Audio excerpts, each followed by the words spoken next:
Chapter 925. The steel wall continued to collapse under the roar of the magic crystal cannons. The gap was getting bigger and bigger.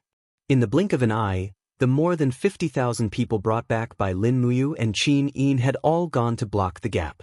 Meanwhile, the hundreds of thousands of people led by Feng Jixing, Chen Xiaoli, Qin Yan and others were also fighting with the enemy in the city. The entire defense line of the steel wall was no longer organized. It was completely like a pot of boiling soup. The only order was probably the thousands of people personally led by Feng Jixing and Lin Muyu. Under Feng Jixing's order, nearly 10 different-sized Qianquan battle formations were gathered at the gap of the city to resist the attack of the Tianji Empire's army. Meanwhile, Lin Muyu led thousands of iron hooves to attack the enemy who crossed the steel wall wantonly like a sharp knife. They strangled the powerful enemies who were besieging the city from inside and outside. In the sky, Qin Yin held the star's sword and spread her wings behind her. She led the 3 battle angels, Terralin, Lake and Zhou Shimin, to kill the dragon knights of the Tianji Empire. In the blink of an eye, at least 7 to 8 dragon knights were killed by the eyes of blazing dawn. In addition to the roaring sound of the machines behind them, 2 chariots followed the footsteps of Qin Yin and Tang Xiaoxi under the protection of the army of the Land of Exile. They launched artillery attacks at the shield formation of the Tianji Empire in the distance. Swoosh! The sound of the explosion seemed to have come from underground, and the low rumble was deafening in the blink of an eye. It was the particle cannon, the only high-tech cannon in the Banished Land that had been preserved in perfect condition. Unfortunately, this was the only one left, otherwise it would have been of great use. Everyone, get on the city wall and shoot at your targets. A leader shouted, "We have pledged allegiance to the Dark Moon Queen. It's time to bleed for the Queen." In the blink of an eye, hundreds of experts from the Land of Exile rushed up the city wall with origin guns and sniper rifles in hand. They had all changed into the armor of the Qin Empire, but their weapons were different. The soldiers on the city wall were all shocked. They gave way and allowed these freaks to help defend the city wall. Soon, gunshots rang out one after another from the city wall. The experts from the Land of Exile only aimed at the generals of the Tianji Empire who were commanding the attack. They even shot the Kiliarchs and captaincy who were 700 to 800 meters away.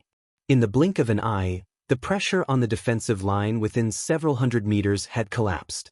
The Tianji army who had lost their commanders were like headless flies. They were captured and killed one by Feng Jixing's net. Boom! With another 2 loud explosions, the wall between the 2 gaps was also razed to the ground by the magic crystal cannons. The imperial soldiers on the city wall were almost vaporized by the power of the magic crystal cannons. It was too horrible to look at. In this way, there was a gap as long as 1,000 meters in the steel wall. It was a bit scary. In the distance, the bugle sounded. It was the signal of the Tianji Empire to attack. Countless beast cavalrymen and heavy cavalrymen swam across the water on their mounts. Dozens of dragon knights flew in the air to cover them. In the blink of an eye, they formed a battle formation of at least 50,000 people. This was also the most powerful attack the Tianji Empire could gather in the chaos. Charge! A general of the Divine Cloth Army who had lost an arm roared loudly. The army surged forward like a tide, constantly attacking the Qianquan battle formation that Feng Jixing had set up. Hence, in less than 10 minutes, it was like a tsunami crashing against a low dam. After all, the Qianquan battle formation was formed by manpower. How could a battle formation of 2,000 people block 50,000 people? When the Qianquan battle formation was completely destroyed, it meant that the biggest gap in the steel wall was also lost. Bastard! Feng Jixing descended from the sky with his dual blades. Swoosh, swoosh, swoosh, swoosh. He consecutively slashed out dozens of times, causing the cyclone to expand. There were no living people within dozens of meters of him, but it still couldn't stop the enemy's charge. His eyes were bloodshot, and he had used up a lot of his divine power. He shouted, "They're about to break through the defense line." In the distance, Lin Muyu waved the Xianyuan sword and came over with thousands of troops. She said, "I know. Use the magic crystal crossbows and the tomes of heaven to kill them. They are all used up." The shells of the magic crystal cannons are almost used up. Damn, Lin Muyu complained secretly. She never thought that the Qin Empire would run out of supplies after only half a day of the enemy's general attack. Now they could only rely on manpower. As long as they blocked the gap and relied on the long-range sniping of the troops from the exile land brought by Qin Yin, they could defeat the main force of the Tianji Empire. After all, they were on an expedition. If they couldn't take down the enemy after a long time, the morale of the army would be in chaos. Lin Muyu's voice was deep. While leading the cavalry of the Longdan army camp to charge, he concentrated his divine power into his voice line and shouted in a low voice, "All soldiers of the Empire who can still move, take your weapons and join me, Lin Muyu's battle formation. Let's charge together. Even if we die on the battlefield, we will never be bullied again." The appeal of his roar was so strong that Lin Muyu's reputation in the imperial army could be said to be like the sun at high noon. It had even surpassed Feng Jixing's. Lin Muyu was the real king in the hearts of the soldiers of the empire. What an honor it was to follow the Qin Emperor Lin Muyu to charge and break through enemy lines. Even if they died, were defeated, or ended up disabled, at least their lives would not be in vain. At least when they talked to their grandchildren in old age, they could proudly say that they had once followed the imperial martial god to charge and break through enemy lines. Therefore, the defeated, injured, and disordered soldiers of the empire picked up their weapons one after another. They looked for war horses and shields to arm themselves. Then, like a trickle of water, they gathered around the Longdan army camp. Even many wounded soldiers in the wounded barracks had already picked up their spears and jumped on their horses to join the battle. More and more people gathered, and in the blink of an eye, they had gathered into a battle formation of nearly 50,000 people and rushed straight to the enemy. As they got closer and closer to the enemy, the roars of the tiger leopard cavalry continued. Lin Muyu knew that the enemy in front of him was one of the most elite armies of the Tianji Empire. It was a gathering of the best of the Shini army and the Liuji army. Buzz, the Shenyuan sword, the divine path sword, was stained with a lot of blood, but now it was like a holy sword fighting for freedom and dignity. The clanging sound was endless, and as Lin Muyu concentrated his divine power, it shone brightly. As he waved it, he directly struck a tyrannical chaos of the common people, sweeping the turf and soil towards the enemy. For a moment, the enemy was badly mutilated, and people and horses were thrown off their feet. Nature of nature. After the chaos of the common people, Lin Muyu immediately raised his left arm and raised his hand to strike the elephant wheel shuttle. With a swoosh, the bottom of the elephant wheel cut through the ground and rushed forward, directly creating a vacuum in the battle formation of the tiger leopard cavalry. All the enemies along the way were turned into corpses. At this moment, Lin Muyu was like a killing god in the mortal world. Ketasaurus, come out and help the battle. Along with the roar, the little dragon shook its head and appeared. As soon as it appeared, it sprinkled a dragon's breath in the battle formation, burning a group of beast cavalry to death. Then, it raised its neck and roared. The majesty of the divine dragon was displayed, and the group of tiger leopard cavalry almost stopped in their tracks. The tiger leopard cavalry was just the king of the jungle, but the little apple was the noble king of all beasts. The sound of collisions did not stop. In the blink of an eye, the tens of thousands of people led by Lin Muyu clashed with the enemy's 50,000 people. Dust flew everywhere. When two sides met on a narrow path, the brave would win. Whoever was the first to retreat would be the loser. Both sides wanted to be the winner, so this achievement of 1,000 years would inevitably be paved with corpses and lives. Above the city, Feng Jixing wielded his twin sabers with an ashen face. He strode in front of a dozen magic crystal cannons and shouted in a low voice, "Why aren't you firing? What are you waiting for?" Achillearcha's face was covered in blood and sweat. He cupped his fists and said, "Your Highness, the cannons are too hot. They need at least 30 minutes to cool down. Otherwise, the temperature will be enough to directly detonate the magic crystal cannons. Moreover, we only have 3 magic crystal cannons left. We are truly powerless. Your Highness, please investigate. This is a battlefield. Don't use such cowardly words to explain to me. Feng Jixing was indeed swift and decisive. He shouted to the people behind him, "Stargazer, supply the magic crystal cannons you brought with you to them. I will cool down these magic crystal cannons." "Yes, Your Highness." Stargazer nodded. Zhang Wei quickly raised his hand and brought out the last magic crystal cannons in the Imperial Army's inventory. Feng Jixing carried the Azure Dragon Saber and came to the side of the magic crystal cannons. He roared in a low voice and circulated the law of ice to cool down the cannons. However, he also knew that he couldn't cool them down too quickly. Otherwise, the steel of the magic crystal cannons might not be able to withstand such a degree of cold and hot exchange. After nearly a minute, the magic crystal cannons were no longer burning hot. Feng Jixing stretched out his hand and pointed at the gap in the steel wall on the right. He said, "Look, they are all people from the Tianji Empire. Her Highness Yin and Princess Xi have all escaped from the Dragon Knights. Immediately open fire with all your might. Kill as many people as you can." The cannons roared. More than a dozen mushroom clouds rose from the gap in the steel wall that was nearly a kilometer long. Shock waves swept out in all directions.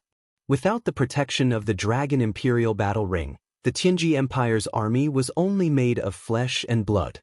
They were blown to pieces and it was a tragic sight. Again, continuous cannons. Feng Jixing said loudly, "Her Highness Yu is fighting a bloody battle at the bottom of the city. All you can do is to reduce the pressure. This is a battle for your dignity as artillerymen." Within 5 minutes, 3 consecutive cannons were already the limit that the magic crystal cannons could withstand. At the same time, the Imperial Army's last stock of cannons was almost used up. At this moment, Qin Yin's voice sounded in Feng Jixing's ears. "General Feng, be careful. Someone is coming." In the distance, a group of God-state warriors flew straight over. At the front was a middle-aged man with 2 pairs of holy wings on his back. The sharp sword in his hand shone brightly. Behind him were Bai Minghuan, Dora, Lin Tongtan, Luo Fei, and the others. Finally, the Tianji Empire's strongest force was going to be mobilized. Feng Jixing couldn't help but suck in a breath of cold air. Damn it! Is that the radiant angel Midnight? Terralyn looked into the distance in disbelief. "That's me, Terralyn." Midnight actually heard Terralyn's words from afar. With an indifferent expression on his face, he said, "Terralyn, you are the successor of the Radiant clan. Don't be stubborn. Do you know that you are helping our enemy?" "Sheen is my friend." Terralyn slowly pulled out her sharp sword and said, "There is nothing wrong with fighting for a friend." Midnight shouted coldly in a low voice, "In that case, I will no longer care about my friendship with your father. I will help the Western Heaven Realm to clean up the mess." The golden light soared into the sky, and an invisible force spread out, causing everyone to be shocked. "It's a spirit wheel." Lake's voice was trembling. After all, he was only a god king. In the face of such a powerful spirit wheel, the fear came from the bottom of his heart and couldn't be suppressed. Chapter 9:26. Let me do it. Qin Yin slowly opened her arms and suddenly, a total of 13 golden god-binding chains emerged from her body. They encircled her body like elegant ribbons. The flames in the eyes of the blazing dawn flickered and fused with the god-binding chains. Then, a dazzling ice crystal was formed in front of her. It was a huge dragon crystal. Qin Yin activated almost all the power of the Law of Light's defensive martial technique. She knew that if she couldn't block this attack, everyone would die. She would die. Tang Xiaoxi, Feng Jixing, Terralyn Lake, and the others would all die. No one could escape from this joke of fate. Wasn't it a joke for a king god to challenge a consummate realm god emperor? Very good. Zai sneered. Shi Yan's sister is indeed extraordinary. I will release you from purgatory today. Xin, your mistake is that you shouldn't be Qin Yin. Boom. The huge spirit wheel covered the sky and the earth. It had the momentum to destroy everything. In terms of destructive power and range of power, Zai's spirit wheel couldn't be compared to the spirit wheel Lin Muyu used before. It was stronger, bigger, and more powerful. Qin Yin gritted her teeth. Her face turned pale. The moment the spirit wheel collided with the celestial dragon crystal, she felt as if she had fallen into an ice cave. She felt a chill in her heart. She realized that the celestial dragon crystal couldn't block the spirit wheel at all. Although her light divine power was the purest divine power, she was only a king god after all. Boom! The celestial dragon crystal began to collapse. However, at least half of the spirit wheel's power remained. Even if this half of the divine power swept across the entire city wall, Tang Xiaoxi, Terralin, and the others would be fatally injured. Qin Yin didn't hesitate anymore. With a shout, her body was bathed in flames. She rushed into the spirit wheel with the star's sword in her hand. Xiaoyin! Tang Xiaoxi screamed hysterically. Xin! Terralin stood there in a daze, unable to do anything. However, the movement of the divine wheel slowed down because of Qin Yin's power. The next moment, the divine wheel suddenly surged with countless sword lights. Terralin's beautiful eyes widened. It's Lady Xian's 7 strikes. Split.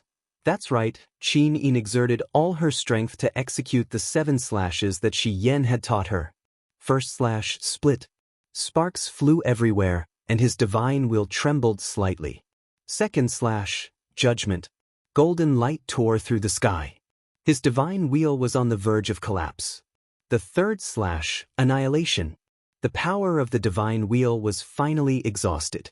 Countless beams of sword light pierced through the edges of the divine wheel and completely destroyed this life-threatening wheel. However, it also brought with it a golden rain of blood. When Qin Yin was ejected from the divine wheel, she was already covered in wounds. Xiao Yin. Tang Xiaoxi was the fastest. She shot out like lightning and hugged Qin Yin in the air.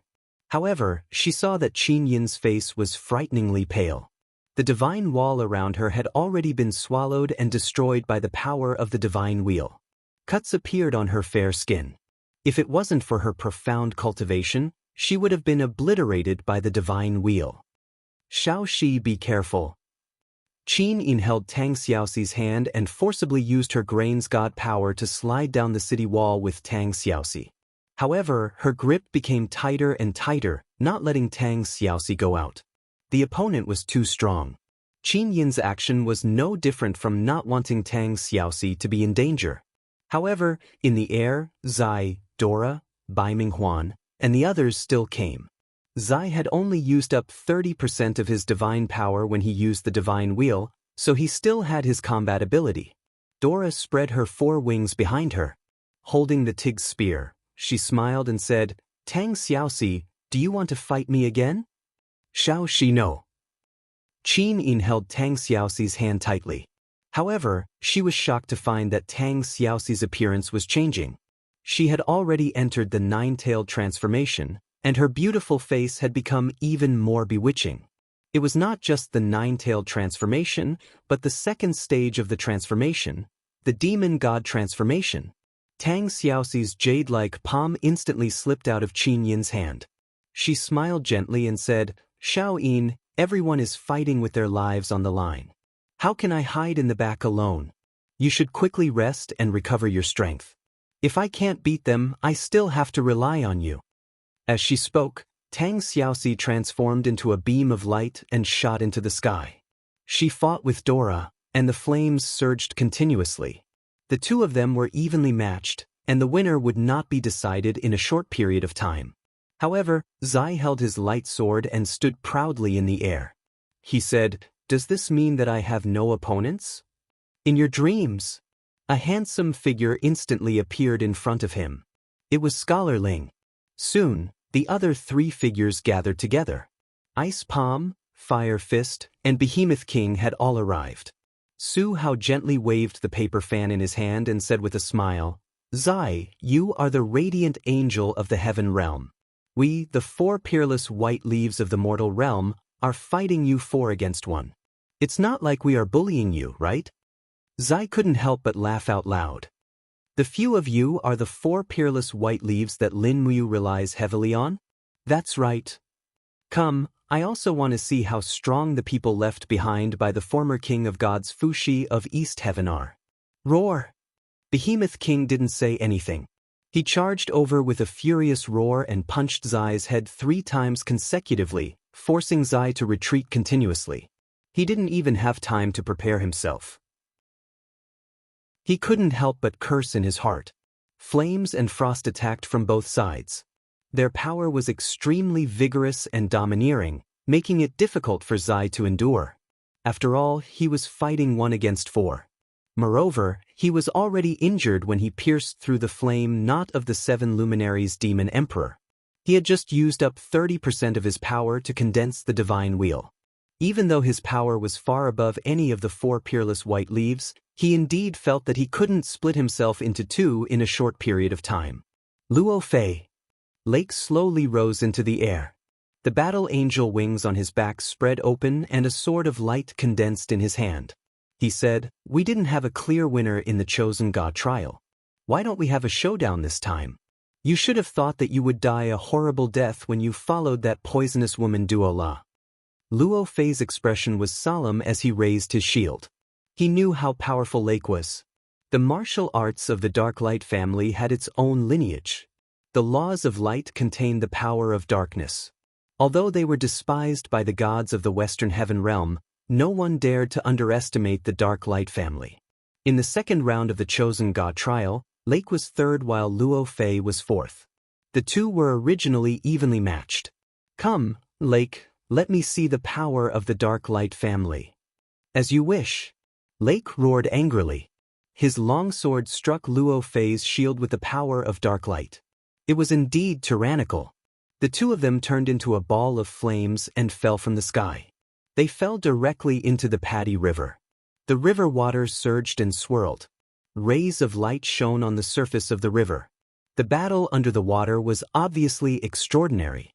Chu Chu, Feng Jixing, and Ouyang Yan looked at each other. This battle was about to become a battle of gods. Bai Minghuan and Lin Tongtian looked at each other and smiled. Bai Minghuan said, "Lord Dragon Knight Lin Tongtian, it's time for us to go. Send out all the Dragon Knights. In this battle, we must kill Qin Yin, Lin Muyu, Tang Xiaoxi, and Feng Jixing. We must destroy the Qin Empire." "Yes, Marshal." Dozens of Dragon Knights quickly gathered in the sky and rushed toward the city wall with Bai Minghuan and Lin Tongtian. Qin Yin suddenly looked up. Her flaming eyes were filled with cold light. Her star's sword was still trembling. She stepped on the bricks of the city wall and turned into a beam of light that shot toward Bai Minghuan. Even though she was injured in the spirit wheel, she still chose Bai Minghuan as her opponent. Ouyang Yan, Feng Jixing, and Chu Chu flew up one after another and fought with Lin Tongtian and the other Dragon Knights. Once the Battle of Gods began, the whole battlefield became even more chaotic. On the ground, it was a battle of mortals, while in the sky, it became a battle of gods. But what was amazing was that the power of both sides was balanced, and the only one who could break this balance was naturally Lin Muyu.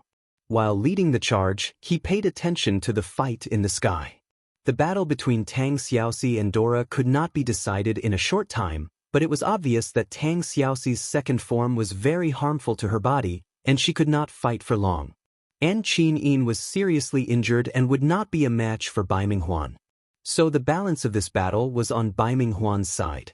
As long as Bai Minghuan was defeated, the morale of the Tianji Empire would naturally be disturbed. Either they did not attack, or if they attacked, they had to defeat the enemy in one blow. A few minutes later, Lin Muyu suddenly disappeared from the battle horse, and the one leading the charge was the masterless treading in snow warhorse. In the sky, the Xianyuan sword's light suddenly grew brighter. Bai Minghuan, who was fighting with Qin Yin, suddenly felt a chill around him. Even the four-dimensional space was completely blocked, and his body's movement speed became slower. "It's here." Bai Minghuan sensed the approaching danger and hurriedly dodged. He saw the Xianyuan sword wrapped in frost fall right on the tip of his nose, and with a crack, it cut off half of the heart protection mirror on his chest. "Lin Muyu." Bai Minghuan was furious. Lin Muyu's sword missed, and her body glided in the wind. She looked down at Bai Minghuan, sneered and growled, "Freeze!" The air froze instantly. This was a higher level of the snow ice. Bai Minghuan was caught off guard, and his body could not move at all. His whole body was frozen into a huge block of ice in the air. Lin Muyu pointed the Xianyuan sword at Bai Minghuan and growled, "Die!" The blade shone with starlight, and the power of the seventh star roared out. Suddenly, the power of thousands of stars gathered in the air and bombarded Bai Minghuan, washing him in blood in the wind. At the same time, the huge star power fell at a 45-degree angle toward Daojiang, where the Divine Cloth Army was densely packed. Boom, boom, boom. The earth rumbled, and almost everyone looked in Lin Muyu's direction. The seven glorious stars transformation had consumed at least 30% of Lin Muyu's power. Therefore, not only did she have to kill Bai Minghuan, she also had to kill thousands of Divine Cloth Army soldiers. Only then would she be able to shake their morale. Under the super close attack, Bai Minghuan floated in the air, his eyes lost. His chest, legs, and even his forehead all had holes, which were the signs of being pierced by the star power. Bang! The body exploded. The Tianji Empire's marshal, Bai Minghuan, had actually died on the battlefield, just like the marshal of the Blackstone Empire, Bailey Qin. Chapter 927. Bai Minghuan is dead. Lin Muyu endured the pain from the backfire of the seven glorious stars, stood in the air, holding Bai Minghuan's collar with one hand, and carried his body in the air. For a moment, all the soldiers of the Tianji Empire on the ground were dumbfounded. Yes, that cloak was Bai Minghuan's martial cloak. Everyone was stunned. Bai Minghuan was an invincible god emperor. How could he die? However, Bai Minghuan was still dead. The morale of the army was in chaos. On the ground, Sidu Sen and Sidu Shui led the army of the Longdan army camp to kill the enemies who had lost their will to fight. Feng Jixing also waved the flag, and Luo Yu, Zhang Wei, and the others led the charge. It seemed that the initiative of the war had returned to the side of the Qin Empire. Qin Yin was covered in wounds, and the star's sword in her hand was shaking slightly. But her golden red eyes of flame were staring at another figure in the air, and she shouted, "Dora, it's time for you to pay with your life." What? Dora, who was fighting with Tang Xiaoxi, hurriedly waved the bone spear to shake off Tang Xiaoxi's sharp claws. But Qin Yin was too fast. Under the gaze of the eyes of flame, Dora felt that he had nowhere to hide. At the same time, the star's sword carried the power of the first strike of Xian's 7 cuts, and instantly burst out dense sword shadows. Tang Xiaoxi took the opportunity to take a step back to catch her breath. There was a hint of exhaustion on her beautiful face. It was obvious that fighting against Dora, who was wielding 2 divine weapons, had taken too much of her demon power. "Xin, you traitor of the heaven realm!" Dora bellowed as her expression turned sinister. 4 black wings spread open on her back, and her aura was even stronger than Qin Yin's. Dora was a black-winged battle angel. The more people she killed, the stronger her bloodlust would become, and the more power her black wings would absorb. At this moment, it was only natural that her cultivation had surpassed Qin Yin's. The spear continued to stab forward, and after nearly 20 swings, Qin Yin's split strike was finally resolved. Without waiting for Dola to recover, Qin Yin directly launched the second strike of Xian's 7 slashes, Judgment. Dola's murderous nature was so strong that even Qin Yin, with her kind nature, wanted to get rid of it as soon as possible. The dagger of time suddenly flashed, and the space seemed to freeze. Qin Yin's slash speed also slowed down by more than 10 times. Dora, on the other hand, had a hint of a smile on her face. Suddenly, her figure flashed, and the sharp spear in her hand stabbed straight at Qin Yin's back. Clang! The spear directly pierced through the god wall. Just as Dora thought he had succeeded, the wild glint in his eyes grew even brighter. However, the spear could not advance any further no matter how hard he tried. That was because a strong hand had grabbed the middle of the spear. It was Lin Muyu. "You!" Dora could not help but groan inwardly. "Let go!" Lin Muyu raised her hand and swung her sword. The Shenyuan sword carried the profound energy of the 3rd star and the overwhelming righteous energy as it swept across. This tyrannical power had yet to even reach Dora, but it already made him feel extremely uncomfortable. Dora had a ruthless heart that respected the strong, so he hated the holy energy contained within the Xianyuan sword, which contained the power of heaven and earth and had compassion for all living things. If he did not let go of the spear, this arm was destined to die under the Xianyuan sword. Dora had no doubt that the person who could kill Bai Minghuan could easily kill him as well.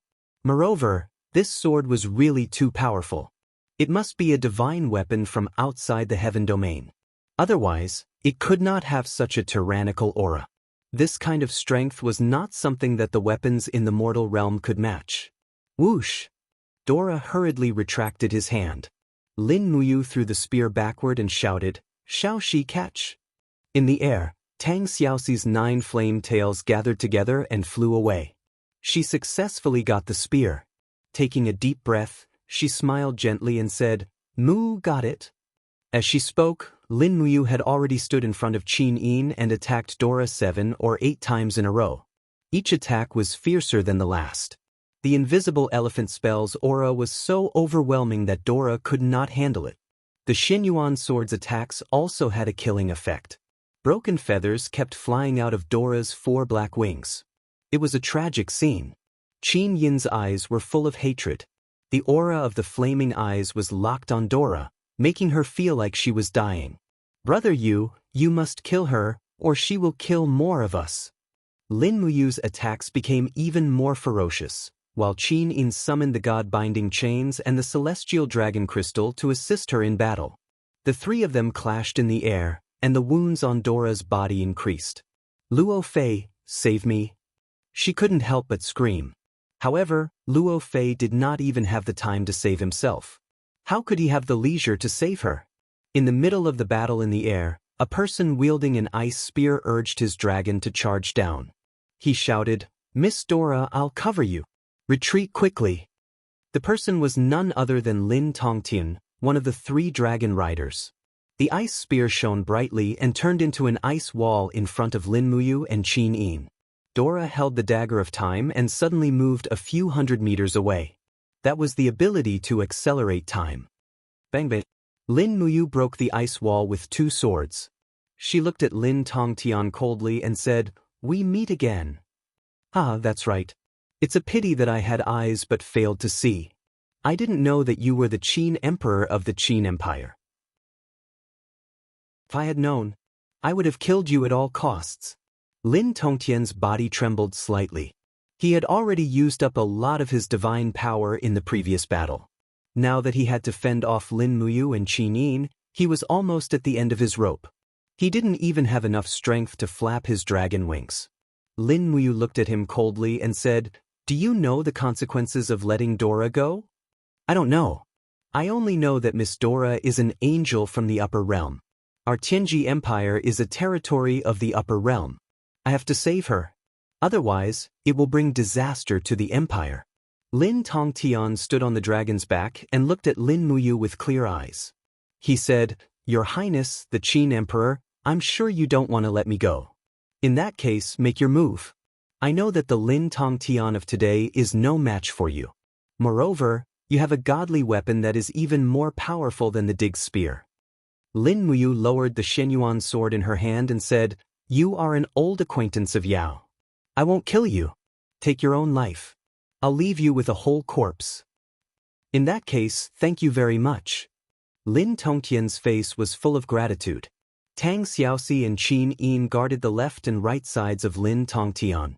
Lin Tongtian probably couldn't even defeat one of the 3, let alone all 3 of them. "Ah!" Lin Tongtian suddenly threw his head back and laughed. His voice was trembling as he said, "I, Lin Tongtian, have spent my entire life killing enemies for the empire and wiping out the demon spirits. I never thought that I would die in a foreign land. Perhaps this is karma. Lin Muyu, Qin Yin, if the 2 of you conquer the world one day, please treat the people of the world kindly." Lin Muyu said softly, "Don't worry, sir. We will. In that case, I have no regrets. Tell Miss Si Kongyao that although I, Lin Tongtian, failed her request not to attack the Shattered Cauldron world, I have been doing my duty ever since I entered the Shattered Cauldron world. I didn't kill a single commoner. I restrained my subordinates and tried my best to prevent the people from suffering. Take this as my compensation to Miss C. Kongyao. Pa. If I knew this would happen, I wouldn't have done it in the first place. I should have followed Miss to the Blackstone Empire and become a mercenary. He didn't know that the mercenary by Zhe was actually Lin Muyu's subordinate. Qin Yin couldn't bear to see him like this. She said, Lin Tonggan, if you have any regrets, why don't you stay in the Qin Empire? We will treat every capable general well. Lin Tongtan shook his head and said, I'm already getting old. I still know what shame and integrity are. A loyal subject doesn't serve two masters. We'll meet again in the next life. As he said this, the divine power in Lin Tongtian's body suddenly became chaotic. Golden light burst out and his joints and meridians exploded. Blood splattered everywhere. His cultivation dissipated in the blink of an eye and he fell to his knees on the dragon's back. His black hair turned white in an instant. Once his divine power dissipated, he naturally lost the ability to maintain his youth. Lin Tongtian's face aged rapidly and he looked towards the east with tears streaming down his face. Lin Muyu's nose turned sour.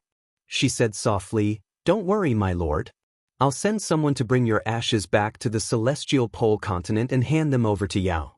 She'll bury you in your hometown. Lin Tongtian raised his head and looked at Lin Muyu. He lowered his head and fell backward. Just like that, Lin Tongtian, a dragon rider general and one of Sikong Ming's 3 disciples, committed suicide on the battlefield by destroying his meridians. Retreat! Defend the shore! The shout of the 4-winged radiant angel, Midnight, came from the sky. He shook off the Beeman King and raised his palm. A ray of light shone down, forcing the other 3 members of the 4 Masters of White Leaves to retreat. He turned around and disappeared in the blink of an eye. If the 4-winged radiant angel wanted to leave, there weren't many people who could stop him. On the ground, the army of the Tianji Empire also retreated like the tide. However, it wasn't easy for all of them to cross the river. This was a hard-won opportunity for a counterattack. Feng Jixing and Lin Muyu wouldn't let it go. The Longdan army camp, the Imperial Guards, and the other legions counterattacked one after another. The sound of killing soared into the sky. At this time, the sun had already set. After a whole day of killing, the battlefield was extremely bleak. However, it was gratifying that the Qin Empire had won a Pyrrhic victory. In the sky, there were still 3 dragon knights flying around. They were covering the retreat of the ground troops and releasing sword energy into the crowd. At the same time, one of them raised his head and saw a new magic crystal cannon on the city wall. He couldn't help but raise his dragon spear and shouted, Follow me and destroy it. However, the protector of this dragon crystal cannon was Situ's senator. However, Situ Sin didn't stop the dragon knights from coming. He just said to the artilleryman beside him, It's done. Aim and fire. Yes, General. The cannon was quickly calibrated and the muzzle was raised. Bang! A flame was spat out. This magic crystal cannon didn't seem to be very powerful. It exploded less than 100 meters away from the barrel.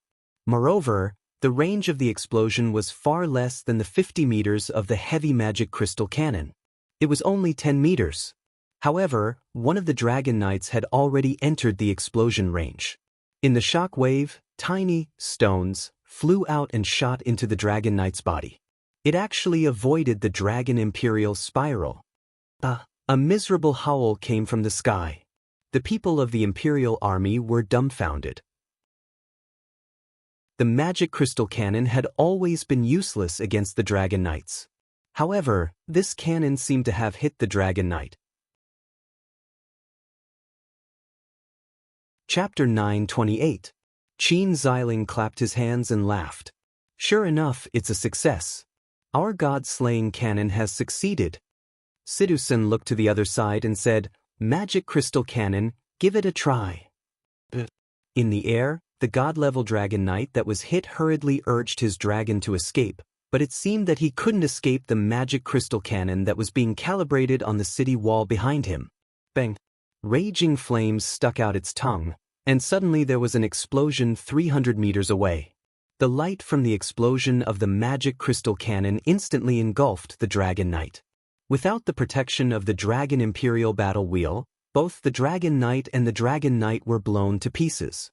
Even his divinity was probably blown up. On the city wall, a group of soldiers were dancing with joy. Looking at the enemies retreating like the tide, they suddenly felt that they had a new lease of life. The most important thing was that the Qin Empire finally had a weapon to deal with the God-State strong. The God-slaying cannon. Although it was only a prototype, at least it could be used as a deterrent. The battle went on until late at night. Most of the Tianji Empire's troops had already crossed the river. Those who couldn't cross the river were either killed or captured. Jiangxiku was not their territory. That night, almost no one slept. Lin Muyu, Qin Yin, Tang Xiaoxi, and the others also didn't sleep. The battle was in full swing, and no one could sleep. Moreover, almost everyone needed to heal. The steel wall had been blown up for nearly 5 kilometers, and there was basically no way to station troops in the city. Therefore, most of the troops were stationed in the unicorn forest behind the wall. At dawn, thousands of lights connected in the forest, and the sound of cooking could be heard everywhere. The soldiers had been fighting for a day and needed to replenish their strength. In the central tent, Chu Yao carefully applied medicine and bandaged Qin Yin's wound. She said, "Your Highness, who injured you to this extent?" Qin Yin closed her eyes and smiled softly. "It's not someone else who injured me. I just broke into the spirit wheel. Sister Chu Yao, thank you so much. When you bandaged me, he didn't know how to control his strength. It hurts so much," Chu Yao giggled. "You is a general, so of course he doesn't know what's important." Lin Muyu was sitting at the side, using his qi to heal Tang Xiaoxi's injuries. He realized that Tang Xiaoxi's bones would be damaged after her second transformation. If she didn't receive treatment for a long time, she would definitely become a cripple. Fortunately, his supreme divine power was of the same origin as Fuxi's divine power, and Fuxi's divine power itself had the ability to heal the divine body. Terralin, Lake, Xiangyu, Chu Chu, Su Hao and the others also returned one by one. The battle during the day ended before dawn the next day, and the men from each battalion had also returned. When Zhen Yifan and Su Yu opened the tent door and walked in, Lin Muyu knew the results were out. "Master Fan, what's the result of the calculation?" Lin Muyu asked. Zheng Yifan bowed respectfully, then bowed to Qin Yin and said, "Reporting to Your Highness you, our army lost more than 114,000 men in this battle. That's half of our military strength." "So many?" Tang Xiaoxi murmured. "Yes." Zheng Yifan said, "The enemy's military strength was originally above ours." "So what's the result of the battle?" "We counted more than 143,000 corpses of the Tianji Empire's soldiers and more than 8,000 captives. According to the number of people, the Tianji Empire still has about 150,000 soldiers in the west of Daojiang, which is 50,000 more than us. Moreover, it is said that there are still warships of the Tianji Empire in the East Sea, and they have already begun to recruit new soldiers in Lingdong province." Zhen Yifan's eyes were slightly uneasy as he said, "Your Highness, if the next battle is still like this, I'm afraid that even if we annihilate the Tianji Empire's expeditionary army, there won't be more than 10,000 soldiers left in our army." Qin Yi nodded. "Yes, I know. Master Fan, you've worked hard. Please take a seat." "Thank you, Your Highness." Feng Jixing sat cross-legged beside Lin Muyu and asked, "So what should we do next?" Lin Muyu said, "Su Jiantao and Wei Chou have already led 5,000 light cavalry to the enemy's rear. Let's see how much rations they can burn. Once the Tianji Empire's rations run out, they will naturally retreat without attacking. At that time, we can just send our cavalry to chase after them. When their people are so hungry that they can't walk, they will naturally be defeated." "Yes, then let's wait." Feng Jixing nodded, then looked up and said, "Luo Yu, pass down my order. All the prefectures in Songnan province must transfer half of the stored rations to the camp of the Tianji Empire's army, so that the soldiers can eat and drink to their heart's content and recuperate. In addition, gather war horses and capture horses that get lost in the battle, the more the better." "Yes, Your Highness." "Also," Lin Muyu said, "Luo Yu, send people to the unicorn forest to cut down trees and make wooden rafts, the more the better. We need to build many pontoon bridges. Once the Tianji Empire retreats, it will be time for us to chase after them. Yes, I understand. In the blink of an eye, 3 days had passed. The injuries of Lin Muyu, Tang Xiaoxi, Qin Yin, Feng Jixing, and the others had basically recovered, but the repair work on the steel wall had not yet begun. It would only start after the battle was over. However, quite a number of civilian laborers had been recruited. Su Jiantao had guarded Songnan province for 5 years, and he had been conscientious and conscientious. Wugu City was overflowing with wealth, and the manpower and material resources could still be considered to be able to keep up. Early in the morning, a few more troops appeared on the official road. They were all private troops from Tianshu province and Yunzhong province who had heard the news. After hearing about the great victory of the steel wall, all the feudal lords from various places came to rescue the empress. In fact, everyone knew that these people were just here to get a share of the spoils and receive more rewards after the empress returned to Zetian Palace Hall. Even some of the bandit leaders brought their men down the mountains to rescue the empress. The morning tea rippled with a faint fragrance. Qin Yin held the teacup and gently took a deep breath. She couldn't help but smile and say, "It still smells the same." Shangguan Jingyue chuckled and said, "Well, the tea in Wugu City is not much different from the tea in Lanyan City. It's good that your highness likes it." However, Feng Jixing was somewhat frowning. Although Qin Yin couldn't see it, she could feel it. "General Feng, what's wrong?" She was still used to calling Feng Jixing General Feng because this was how he used to be. Feng Jixing cupped his fists respectfully and said, "Your Highness, there are more and more troops in the Unicorn Forest. The feudal lords from Tianshu Province, Songnan Province, and Lingbei Province have all taken out their family assets. This Unicorn Forest is filled with chaotic troops, but they don't obey orders. I sent Luo Yu and Zhang Wei to recruit their troops. The feudal lords from various places made different excuses, but none of them were willing to listen to my orders." Qin Yin nodded and didn't say anything. Su'er said, "When the conscription order was issued, we also thought of this result, but we didn't expect it to develop to this point.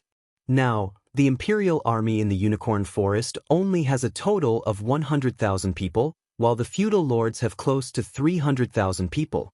They are divided into hundreds of feudal armies, and the largest of them has 40,000 people.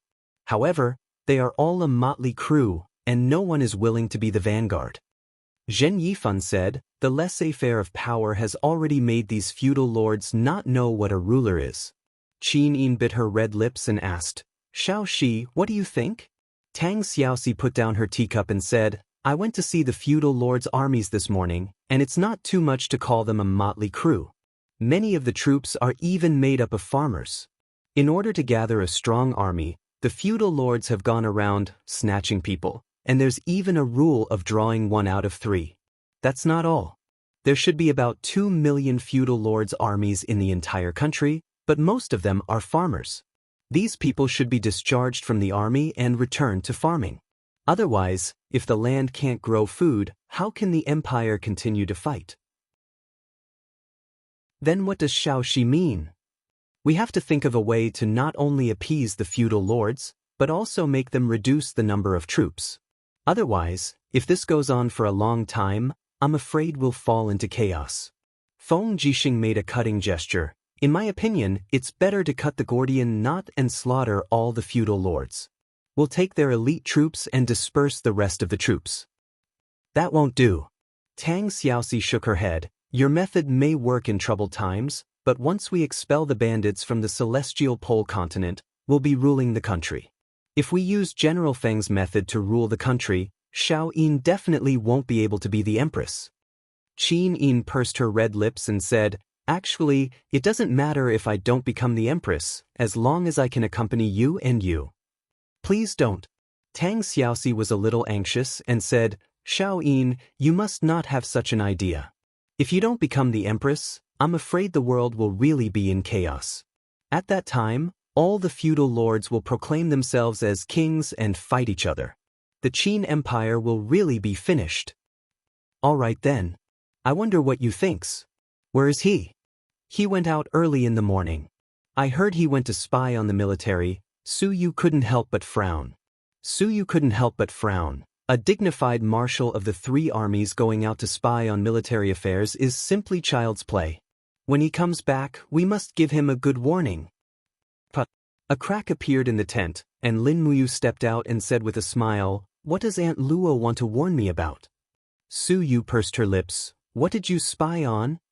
The Flowing Harmony Army and the Divine Cloth Army have already started packing their supplies.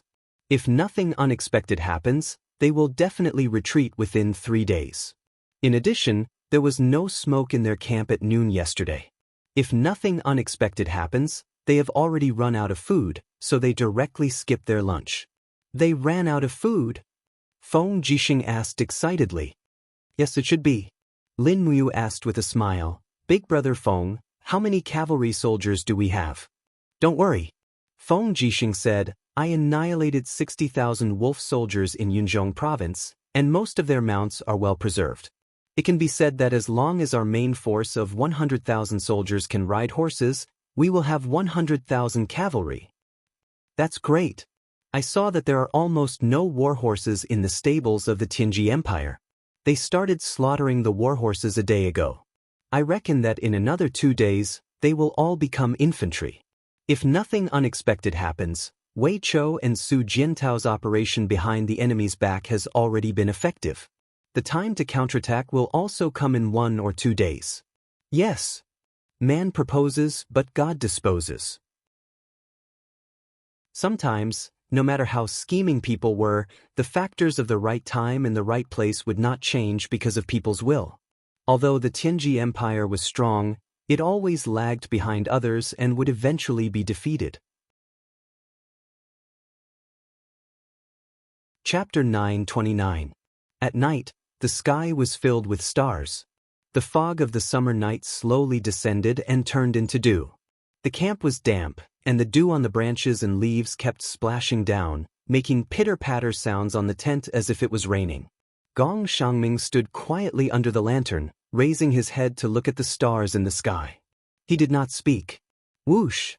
The tent door opened, and Castor, the commander of the Flowing Dawn Army, appeared.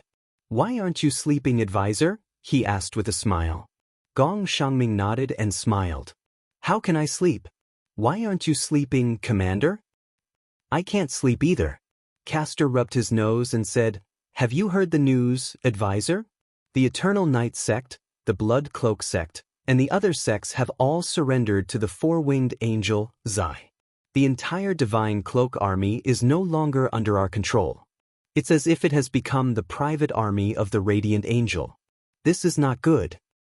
What else can we do? Gong Xiangming seemed to be in a daze. With the death of the marshal, we are without a leader. Neither you nor I have enough prestige to command the 3 armies. Even Lord Dragon Rider Lin Tongtian died in battle, and that Dora has joined Zai. At this moment, they are the true rulers. We can only take things one step at a time. The rear supply route has been cut off time and time again. The light cavalry of the Longdan army camp sometimes gathers and sometimes scatters. They come and go unpredictably and have already burned more than 20 of our granaries. We can't even feed our soldiers a full meal anymore. The war horses have been eaten in 3 days, and it will take at least 10 days to walk to Winterfrost City. What can these 150,000 soldiers eat to last 10 days? Gong Xiangming was silent. You are the advisor. You should at least say something, right? Castor said calmly. All right. Gong Xiangming looked up at Castor and asked, Commander, do you think we are humans or beasts? Nonsense, of course we are humans. Then I am at my wit's end. Then, Castor frowned and said, What if we are beasts? Then there is a way to feed the army. What way? Eating human flesh. Gong Xiangming's voice was soft but firm. Those who achieve great things don't bother with trifles. From here to Winterfrost City, although the land is barren and there are few cities and towns, there are still some villages. Send our people into the villages to capture the civilians of the Qin Empire and eat them. That way, the army may be able to make it back to Winterfrost City. Castor instantly broke out in a cold sweat. If they followed Gong Xiangming's plan, The Tianji Empire would no longer be able to establish itself in the Shattered Cauldron realm in the future. After all, who would support a man-eating army? His eyelids twitched violently as he said, "Military advisor, this is simply heartless. If we really do this, the Tianji Empire can forget about ruling over the Shattered Cauldron realm."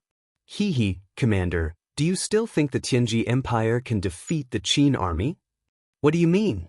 There are at least 800,000 troops recruited by our empire and Lord Zhangcheng's troops. Why can't we win this war? Gong Shangming took a deep breath and said, "Because the Empress of the Qin Empire, Qin Yin, is back. With the loyalty of the people, and with the famous generals like Lin Muyu, Feng Jixing, Su Jiantao, and Wei Chou, how can we fight the Qin Empire?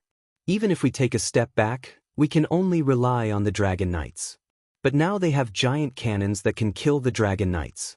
They are ahead of us in terms of weapons. If we continue to stay in the Shattered Cauldron realm, we will only be a burden to our homeland and the Tianji Empire. At that time, if the new emperor of the Celestial Empire, Qin Yu, uses force, I'm afraid even our homeland will be in the hands of others." Castor felt a chill down his spine. "Military advisor, are you serious? What else is there to hide from you?" Gong Shangming turned around and patted Castor's shoulder lightly.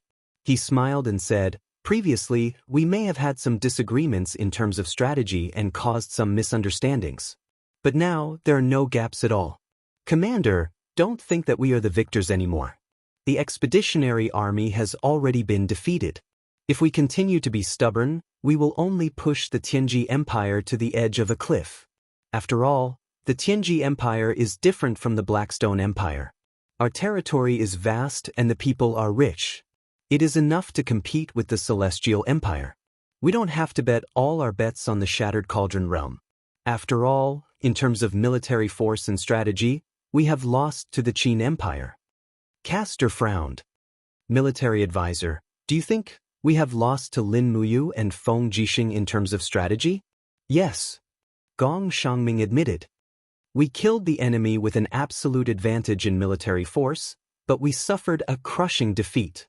At least half of the responsibility of military strategy and command has to be borne.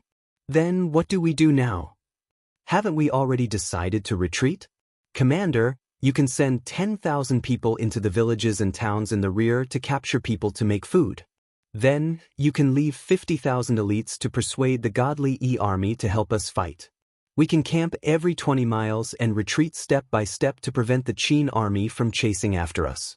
In this way, maybe we can return to Winter Frost City alive." "Well, I got it. Thank you for your advice, military advisor."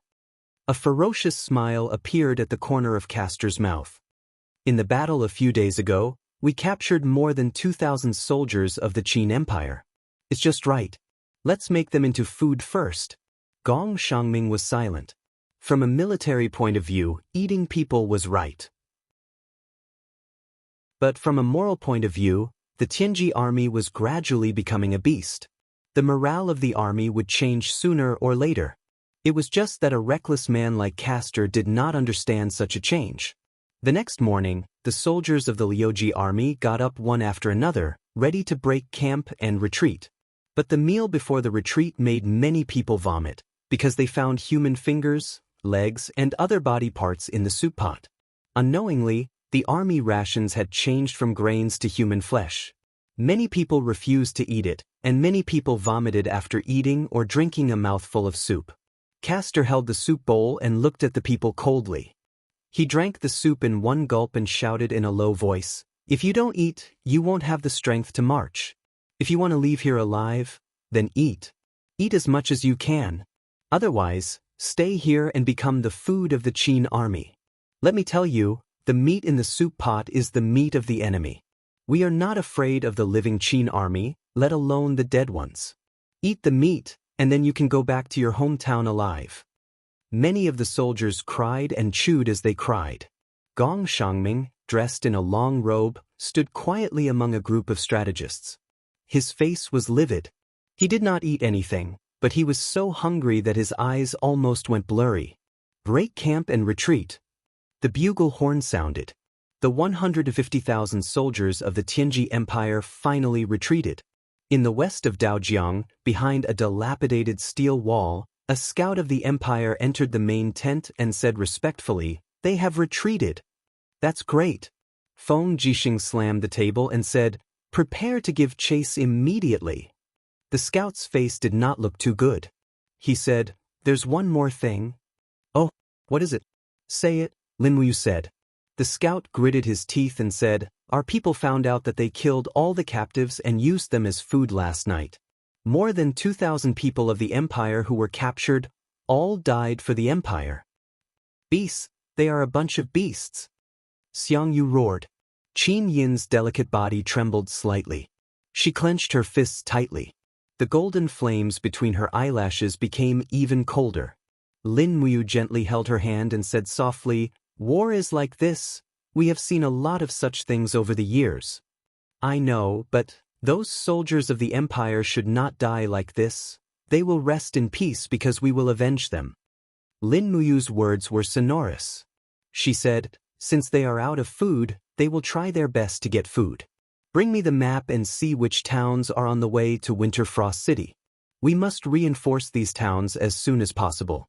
We cannot let the people of the empire continue to become food for the enemy." Zhen Yifan suddenly said in a low voice, "Your Highness Yu, if we give chase, what will happen to the feudal vassal army? They have gathered nearly 400,000 men and horses, and food is also very scarce." Lin Wuyu frowned. "I don't know. Does Duke Fan have any ideas on this matter?" "The feudal vassal army appears to be united, but they are actually divided. Each of them has ulterior motives. We must appease them well. Otherwise, there will be chaos. In that case, Duke Fan is the empire's god of war. Your prestige is enough to intimidate these feudal vassals. Why don't you stay behind and appease them? This way, Commander Feng Jixing and I can focus on pursuing the enemy." Zhen Yifan nodded. "Please rest assured, Your Highness Yin and Your Highness Yu. I will do my best." "Yes." Qin Yin stood up and said, "I will pursue the enemy with Commander Yu. Aunt Si, you should stay behind as well and assist Duke Fan in appeasing the feudal vassals. We must be careful in this matter." Su Yu cupped her fists. "Yes, Your Highness." "So, it's decided?" Feng Jixing asked. Qin Yin nodded. "Good. Tell the three armies to prepare to cross the river and pursue them." In the afternoon, countless bamboo rafts and wooden rafts were placed in the Rice River. They joined together to form a man-made pontoon bridge. War horses neighed as they crossed the river. The waves of the Rice River were turbulent, but it could not stop the pursuit of the imperial army. Nearly 100,000 people had crossed the Rice River in less than 4 hours. However, they could not carry heavy weapons anymore. The pontoon bridge could not bear the weight of the heavy magic crystal cannons. Before evening, the cavalry led by Qin Yin, Lin Wuyu, and Feng Jixing had already caught up with the Tianji Empire's army. After a fierce battle, more than 10,000 people were beheaded. It seemed that the Tianji Empire had lost their will to fight and was unwilling to continue the battle. They only left an army to cover the rear. However, they were unlucky. They were targeted by the main force of the Qin Empire's army. At midnight, the War Eagle Scouts reported that an army of the God Yi army had gone to Longhai County.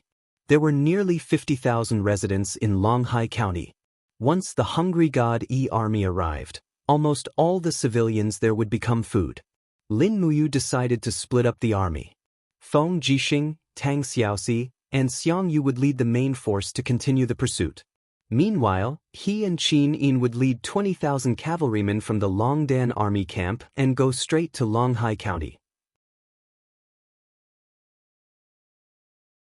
Chapter 930. It was Longhai County, which was surrounded by mountains on 3 sides. There were 3 official roads leading to the periphery. Most of the civilians in the county lived by farming and hunting. Most of them were farmers and hunters.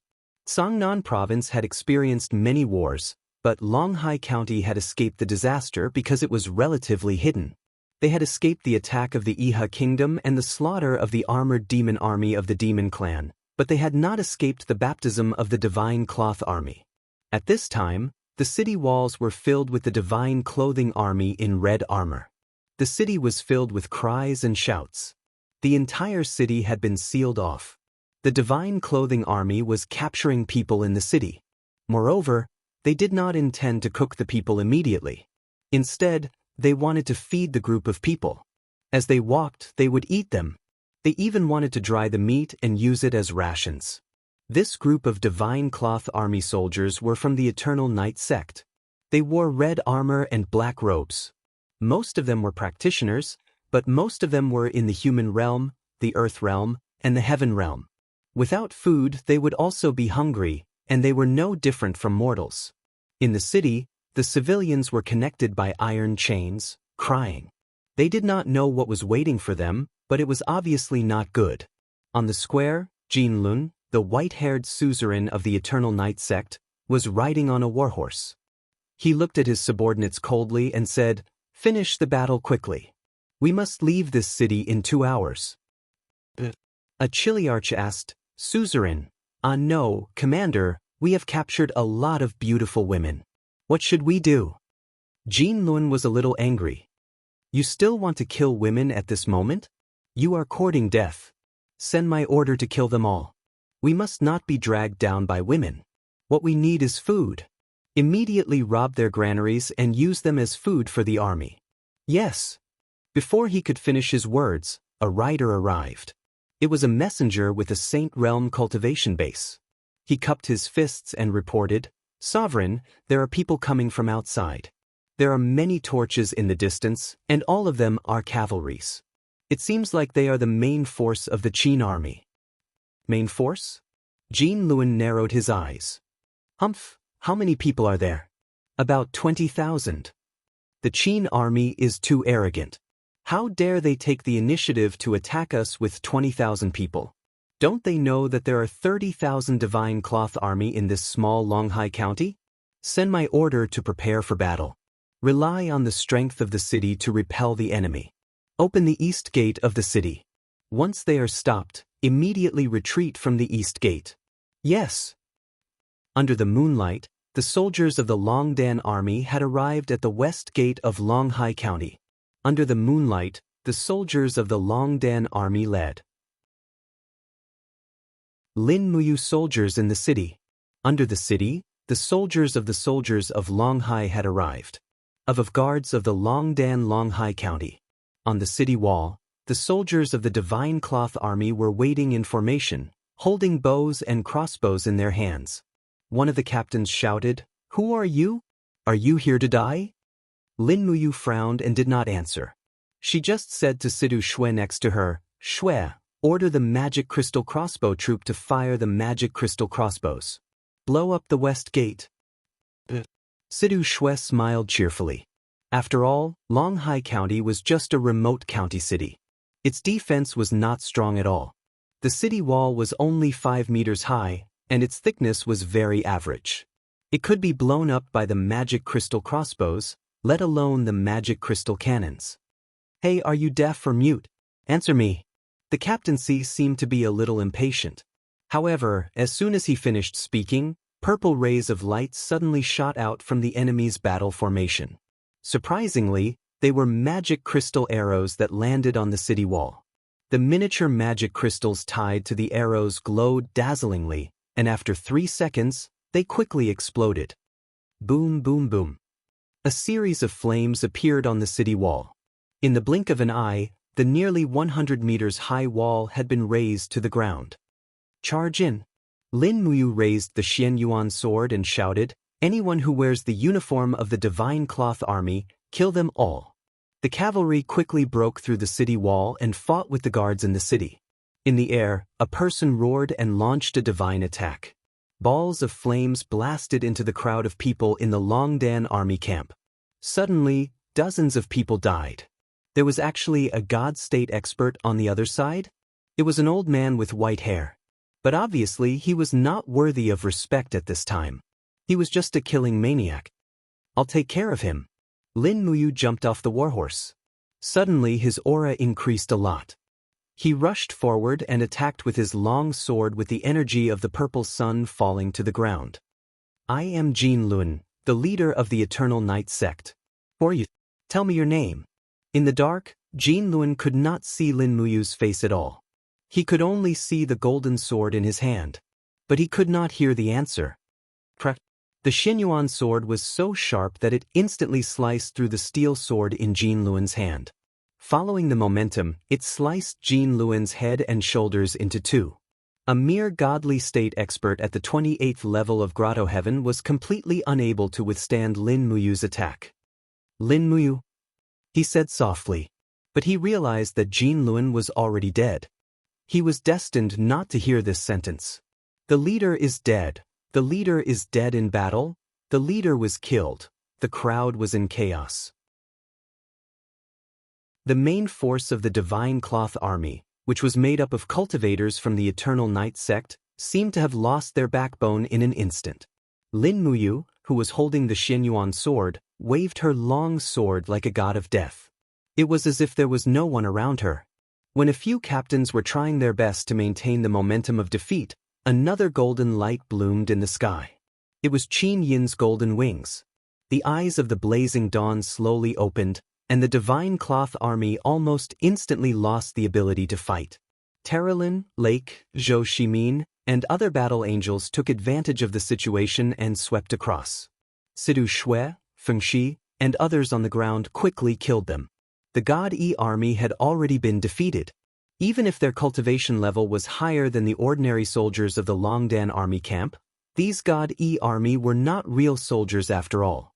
When they encountered such a battle formation, they would naturally panic.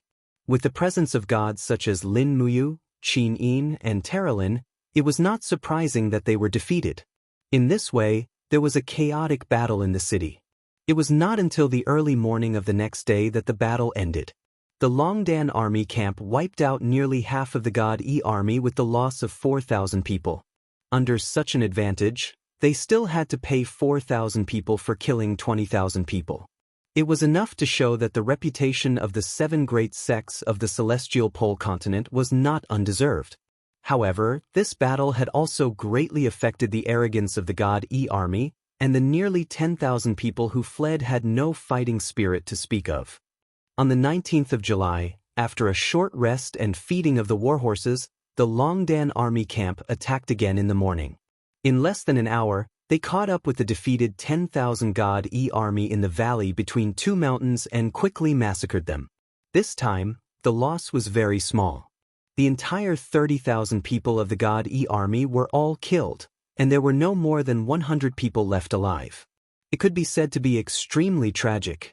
On the 20th of July, the main forces of Feng Jixing and Tang Xiaoxi fought with the main forces of the Flowing Wind Army in Yang County, killing more than 30,000 people, and the Flowing Wind Army continued to be defeated. On the 22nd of July, Lin Muyu led the Longdan army camp to annihilate a group of scattered soldiers of the Flowing Wind Army at the south bank of the Daojiang tributary, killing more than 4,000 people. On the 24th of July, the main forces of Feng Jixing and Tang Xiaoxi caught up with Castor's troops again.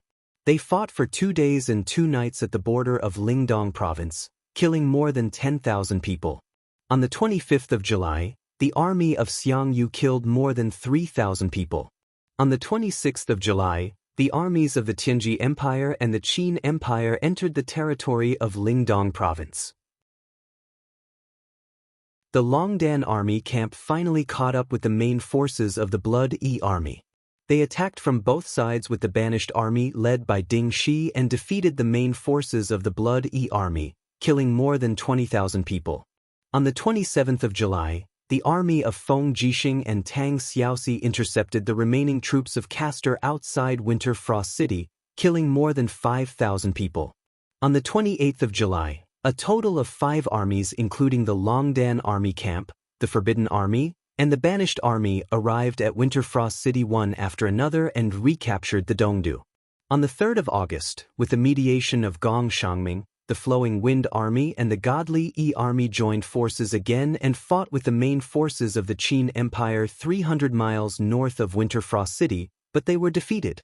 On the 17th of August, Zai and Gong Shangming officially returned to the Tianji Empire from the East Sea in search of warships, with less than 10,000 people remaining. At this point, the vigorous expedition of the Tianji Empire finally ended in failure. The 400,000 troops occupied 42 states on the territory of the Qin Empire at most, but they still failed at the last moment. The total number of soldiers who returned to the mainland was less than 10,000, and the whole country mourned. At the same time, the Battle of Tsangnan Province, which lasted more than a month, finally ended. From Tsangnan Province to the Dongdu, the army chased and killed more than 310,000 enemies with the momentum of conquering the country. On the 14th of September 7742 of the Empire calendar, it was autumn. The Empress Qin Yin returned to Lanyan City under the escort of nearly 100,000 soldiers. The army was majestic and stretched for 5 miles. The maple trees along the way were all red, and everything in the capital seemed to be the same as before. However, Qin Yin couldn't open her eyes to see it. Some things couldn't be reversed, just like her black eyes. This was the punishment of fate and the price of happiness. Lin Muyu, who was wearing a white robe of the imperial forest, rode on Takshu. She rode shoulder to shoulder with Chu Chu on one side of Qin Yin, while Feng Jixing and Tang Xiaoxi rode on warhorses on the other side. As for Terralin, Lake, and the others, they had already entered the city to enjoy the prosperity of the capital. Qin Yin closed her eyes, but there was a sweet smile at the corner of her mouth. For so many years, this scene only appeared in her dreams, but now it was happening in front of her eyes. Everyone was still there, and everything was the same as before. However, the price of defeating the Tianji Empire was too high. The Qin Empire had paid an almost equal amount of losses.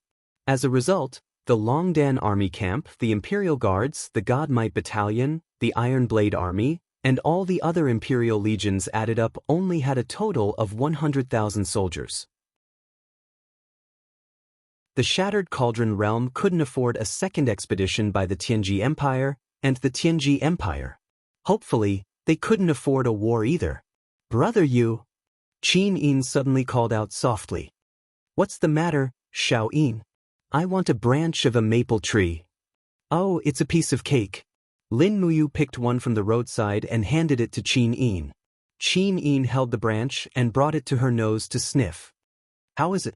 What's the smell? Lin Muyu asked with a smile.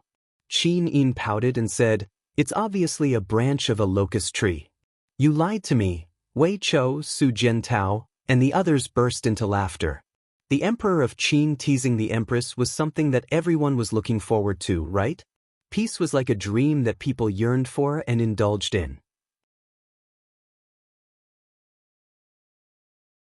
Chapter 931. Lanyan City was the political and economic center of the empire.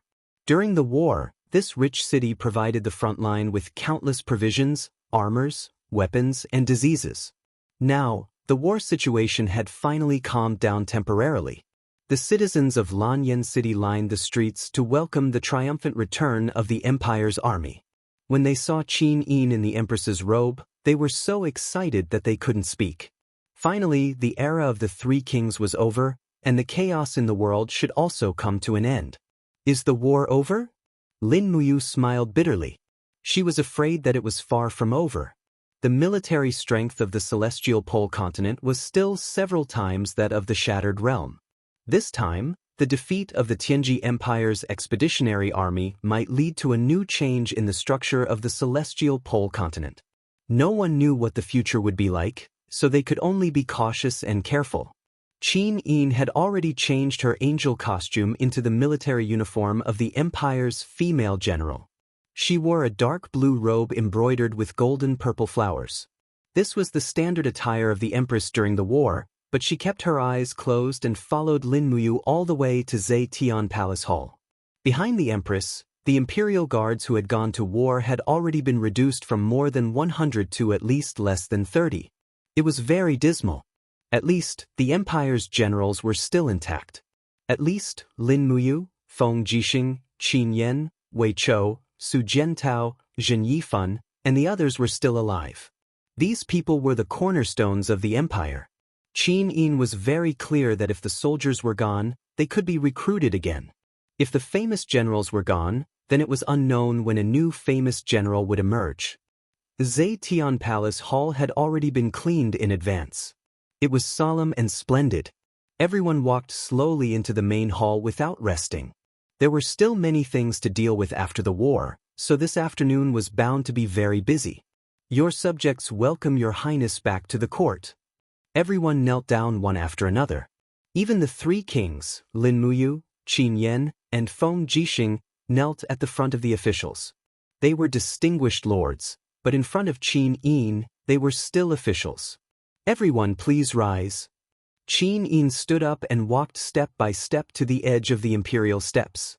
She bowed to the crowd and said, I haven't been in the empire for many years. Everyone has worked hard. It is because of everyone's blood that the Qin clan can still stand on this continent. I, Qin Yin, thank you all on behalf of the Qin clan.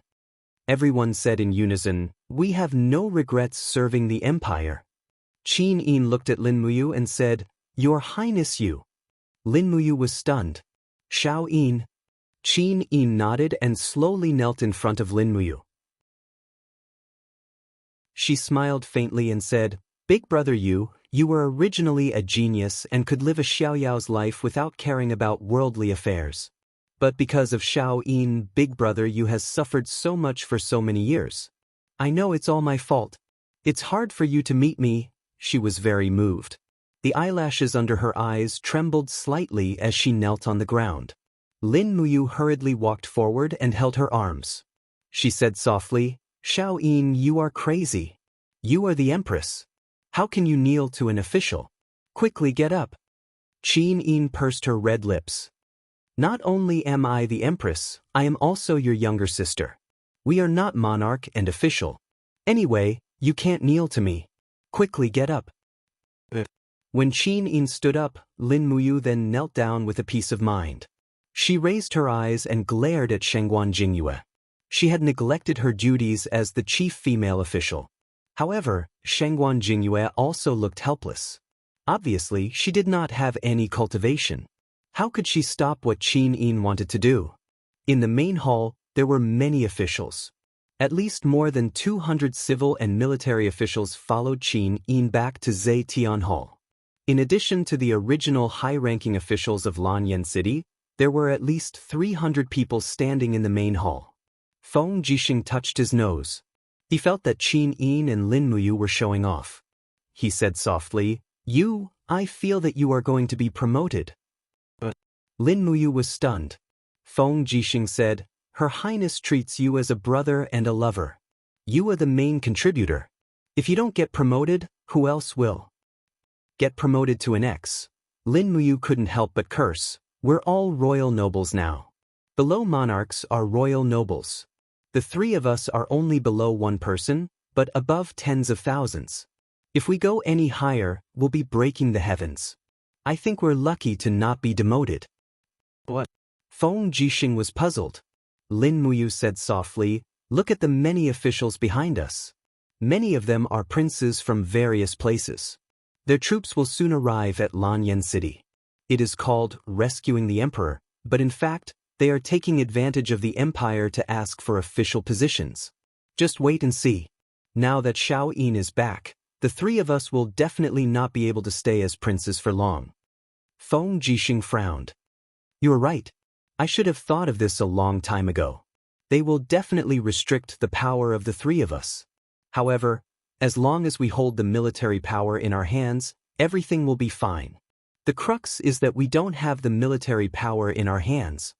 Lin Muyu said, Look, my Longdan army camp and your imperial guards only have a total of less than 30,000 people. It's pitifully small. Any one of these honest princes behind us might have a military power that surpasses ours. The actual situation is that our army has been depleted in battle, while the military power of this group of people is still very intact. Feng Jixing clenched his fist. It's fine. Don't worry. We are gods, and you are a god who possesses a supreme character. If they really make things difficult for us, we'll just kill every prince that comes. What's the big deal? Then the world will probably really be in chaos. Lin Muyu glared at him. Brother Feng, you are too straightforward. You try to discuss everything with me first before making a decision. You are getting more and more cautious in doing things. It's no wonder that the former emperor took you in as his godson. Qin Yan coughed. Hey, Prince Qin and Prince Xian, it's court time now. The two of you should speak softly. Cousin and everyone else are looking at you. Cough, cough. As expected, Zhen Yifan, Su Yu, Tang Xiaoxi, and the other princes were all staring at Lin Muyu and Feng Jixing, the two greatest contributors to the empire's revival. Every one of them looked as if they had seen a ghost.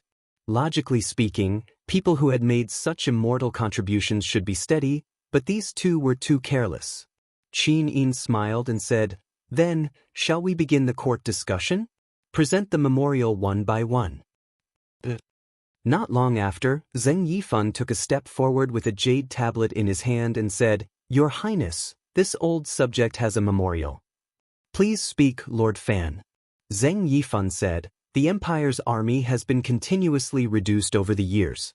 Its military strength has been reduced from the original hundreds of thousands to the current 100,000. This old subject thinks that the new recruits recruited by the various princes are too many and difficult to train. This old subject thinks that we should draw soldiers from the armies of the various princes and replenish the Empire's regular army, restoring the army's original organizational structure as soon as possible."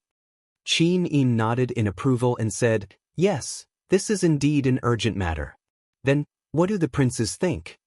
In the crowd, a dignified middle-aged general cupped his fists and said, "Your Highness, this is not appropriate.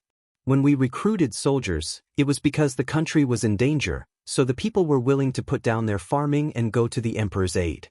But now that the enemy has been eliminated, this subordinate thinks that these soldiers should return to farming. Otherwise, the empire will no longer have usable military rations." The person who spoke was called Zhuang Yan, the governor of Xiang City. He commanded more than 50,000 troops and was also one of the strongest princes. Zheng Yifan couldn't help but laugh and said, "Lord Zhuang Yan, if all the princes left with their troops, then who will protect the imperial capital Lanyan City? Moreover, the empire's army urgently needs to replenish its military strength. All of you are also His Highness's subjects, shouldn't you serve the country?" Another old general laughed. He stroked his white beard and said, "What Lord Fan said is a little biased. Although it is the duty of a minister to be loyal to the country, we have to be worthy of the emperor and worthy of the common people. We can't disregard the lives of the people for our own selfishness, am I right?" "Lord Su Changjing really knows how to talk," Zheng Fang said resentfully. Su Changjing was the biggest prince in Yunzhong province, with more than 45,000 troops. Some people said that he was the illegitimate son of the Duke of Muyun, Su Muyun, but no one knew whether it was true or not. But now that he had become famous, he couldn't be underestimated. Lin Muyu was a little angry. She turned around to look at the group of princes and said, "Military strength, are you going to give it or not? Just say it. There's no need to beat around the bush.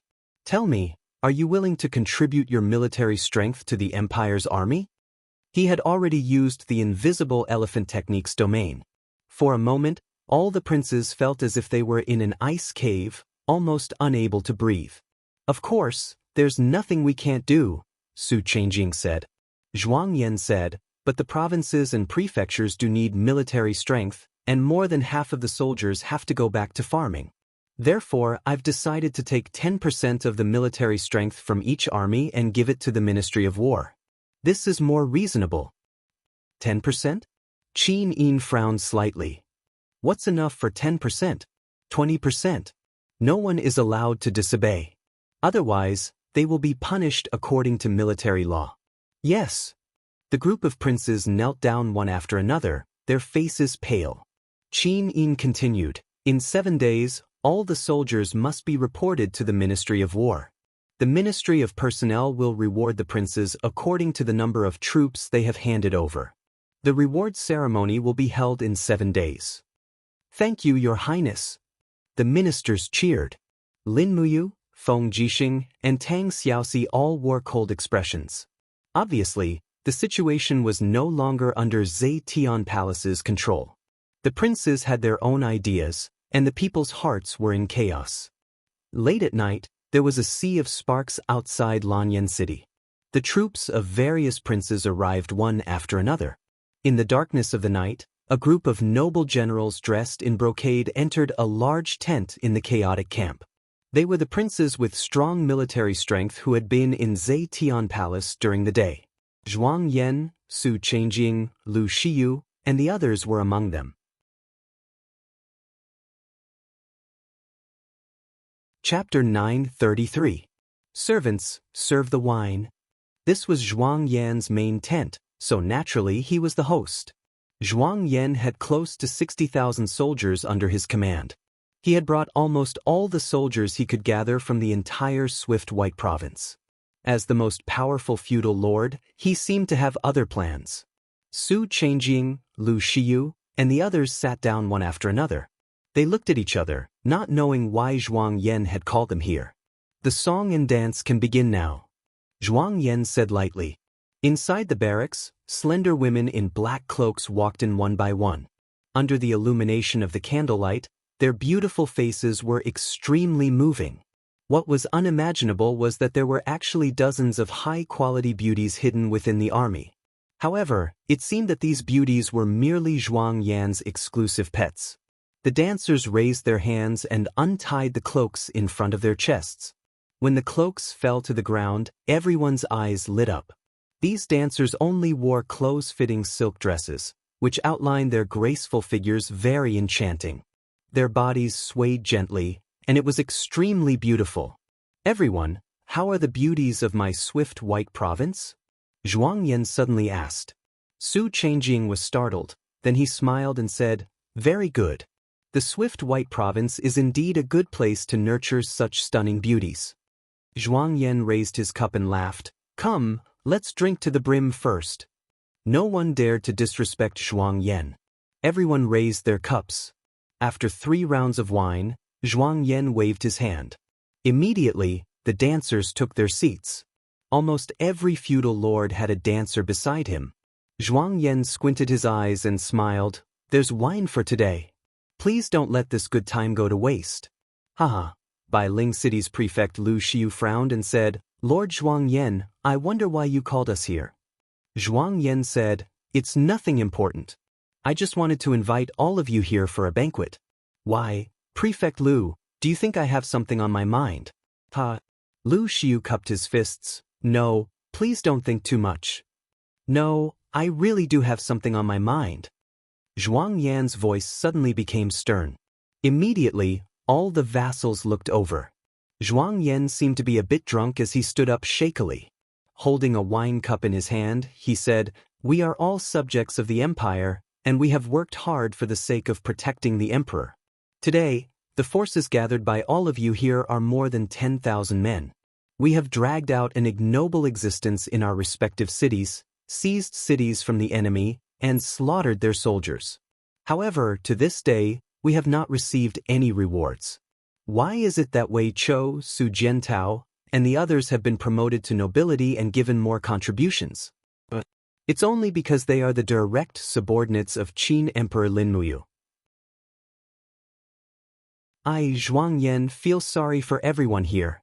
Su Chengjing remained silent. Lu Shiyu, on the other hand, put down his wine cup with an indignant look on his face and said, That's right, they look down on our background and think that we are just local tyrants. The words of Zetian Palace have never been in our hands. Her Highness, the Empress, has only put people like Zhen Yifan, Su Yu, Lin Muyu, and Feng Jixing in important positions. She has nepotism, and vassals from other places like us will never have a chance. That's right. A burly man stood up. He was the prefectural governor of Tianshu province, and his name was Zhou Heng. He had gathered more than 20,000 soldiers. At this moment, his face was flushed red, and he said angrily, We also want to serve the empire, but why are we always inferior to others? Zhuang Yan smiled faintly and said, That's right, that's the reason. If we hand over our military power, I'm afraid that we will soon become fish on the chopping board, waiting to be slaughtered. Everyone, we have to think about our future and prospects. Su Chengjing narrowed his eyes and asked with a smile, Then, What exactly do you think, Sir Zhuang Yan? Zhuang Yan laughed heartily and suddenly threw his wine cup to the ground. The world should be governed by the people of the world. Why should one person have the final say? Everyone was shocked. Zhuang Yan's words were no different from treason. Lu Xiu frowned and said, Sir Zhuang Yan, please be careful with your words. Her Highness is benevolent and has never done anything that would harm the common people. If your words are heard by the three dukes or Princess Shi, I'm afraid you will have to bear the consequences. But are you afraid, Sir Lu? Zhuang Yan smiled and pointed at the door. The door is over there. If Sir Lu is afraid, please leave. I, Zhuang Yan, do not keep cowards in my tent. Lu Xiu gritted his teeth. When he came in, he saw many guards outside the tent. If he really went out, he might not have the chance to return to his tent. Zhuang Yan was a ruthless person, and there was nothing he couldn't do. I'm not afraid, I'm just worried, Lu Xiu said. Don't worry. As long as the feudal vassals stick together, what can they do? Zhuang Yan said. Yes. Everyone agreed in unison. Su Chengjing said, Then what does Sir Zhuang Yan want? Zhuang Yan said, Doesn't Her Highness want 20% of our military strength? Then give it to her. After everyone returns to the camp, pick out the old, weak, and sick in the army and hand them over to the Ministry of War.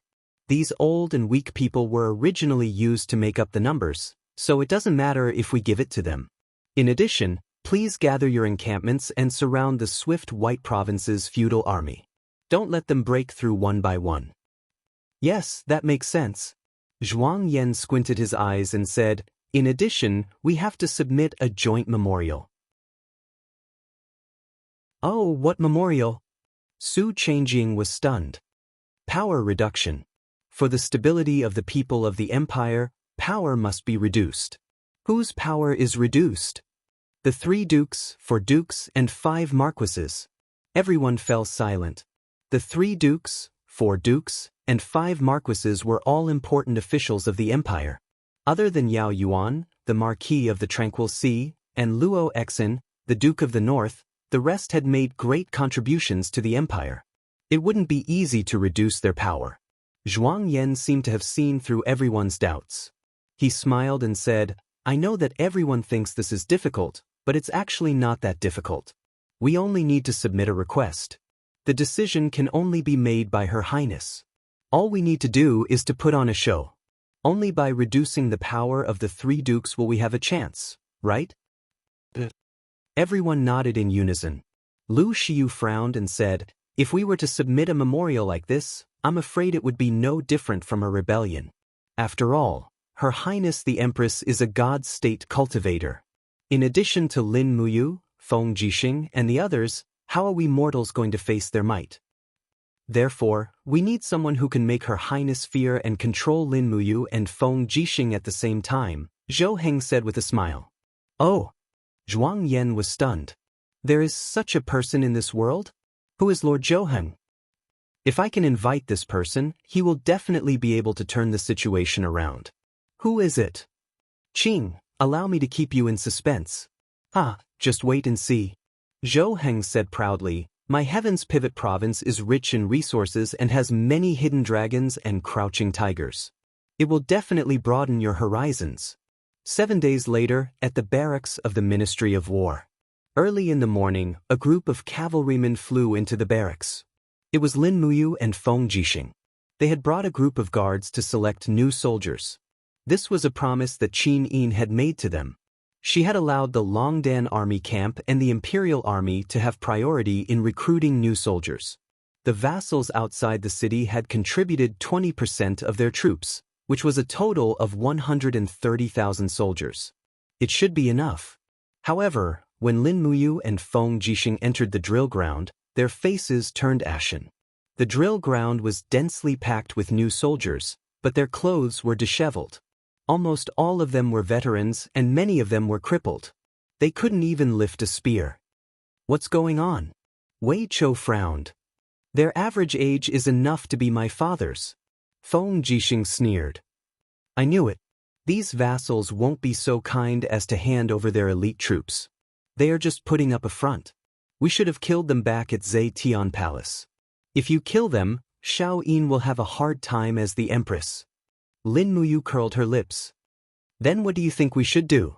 Feng Jixing was getting impatient.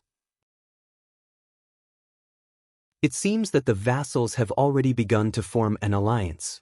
They started moving their camps a few days ago. Now, all of them are in the southern area of Lanyan City. There are a total of 600,000 to 700,000 men and horses. The amount of rations supplied to them every day is not a small amount. If this goes on, I'm afraid that Lanyan City will be emptied by them in less than half a year. What should we do? Feng Jixing asked. We can't always be so passive and helpless, right? We don't have any soldiers now, and we can't use force against them. After all, they are all people of the empire. If we use force, I'm afraid that we will lose the support of the people. Lin Muyu pondered. How about this? Think of a way to capture the leader first. Find an opportunity to kill all the feudal lords, and their troops will naturally belong to us. What kind of opportunity? A banquet. Brother Feng, you can host a banquet in your own residence to entertain the feudal lords. Feng Jixing rolled his eyes. Are you kidding me? Where would I get a residence? It's not like you don't know that I've been freeloading in the Imperial Army's barracks ever since I returned to Lanyan City. However, it's better to host a banquet in your residence. Lin Muyu glared at him. Do you think I have a residence? Have you forgotten that I've been freeloading at Xiao Yin's place for 7 or 8 days? Then what should we do? Let Duke Fan host? The Divine Marquis's residence is still very big. That's good too. We'll discuss it with Duke Fan. But Zheng Yifan, who was drinking his morning tea, suddenly sneezed. What's wrong, father? Zheng Fang asked. Zheng Yifan rubbed his nose and said, I have a feeling that something bad is coming. Oh, what could it be? A guard's voice came from outside the door. Duke Fan, Prince Qin, Prince Exen, and Duke Wei are here. Sure enough, something bad is coming. Zheng Yifan squinted his eyes and smiled. These people are definitely not good. Zheng Fang. 10 minutes later, Zheng Yifan's face was ashen after listening to Lin Muyu's words. Duke Fan, please make a decision with benevolence and justice. Lin Muyu said, Brother Feng and I don't have a decent residence in Lanyan City. Your Divine Marquis's residence is so spacious. Moreover, with your reputation, the feudal lords will definitely come. Zheng Yifan took a deep breath. When will the banquet be held? 3 days later. Then all right. Zheng Yifan raised his head and looked at Lin Muyu and Feng Jixing. Does Her Highness know about this? I don't know. The two of you are really daring. Duke Fan is too kind.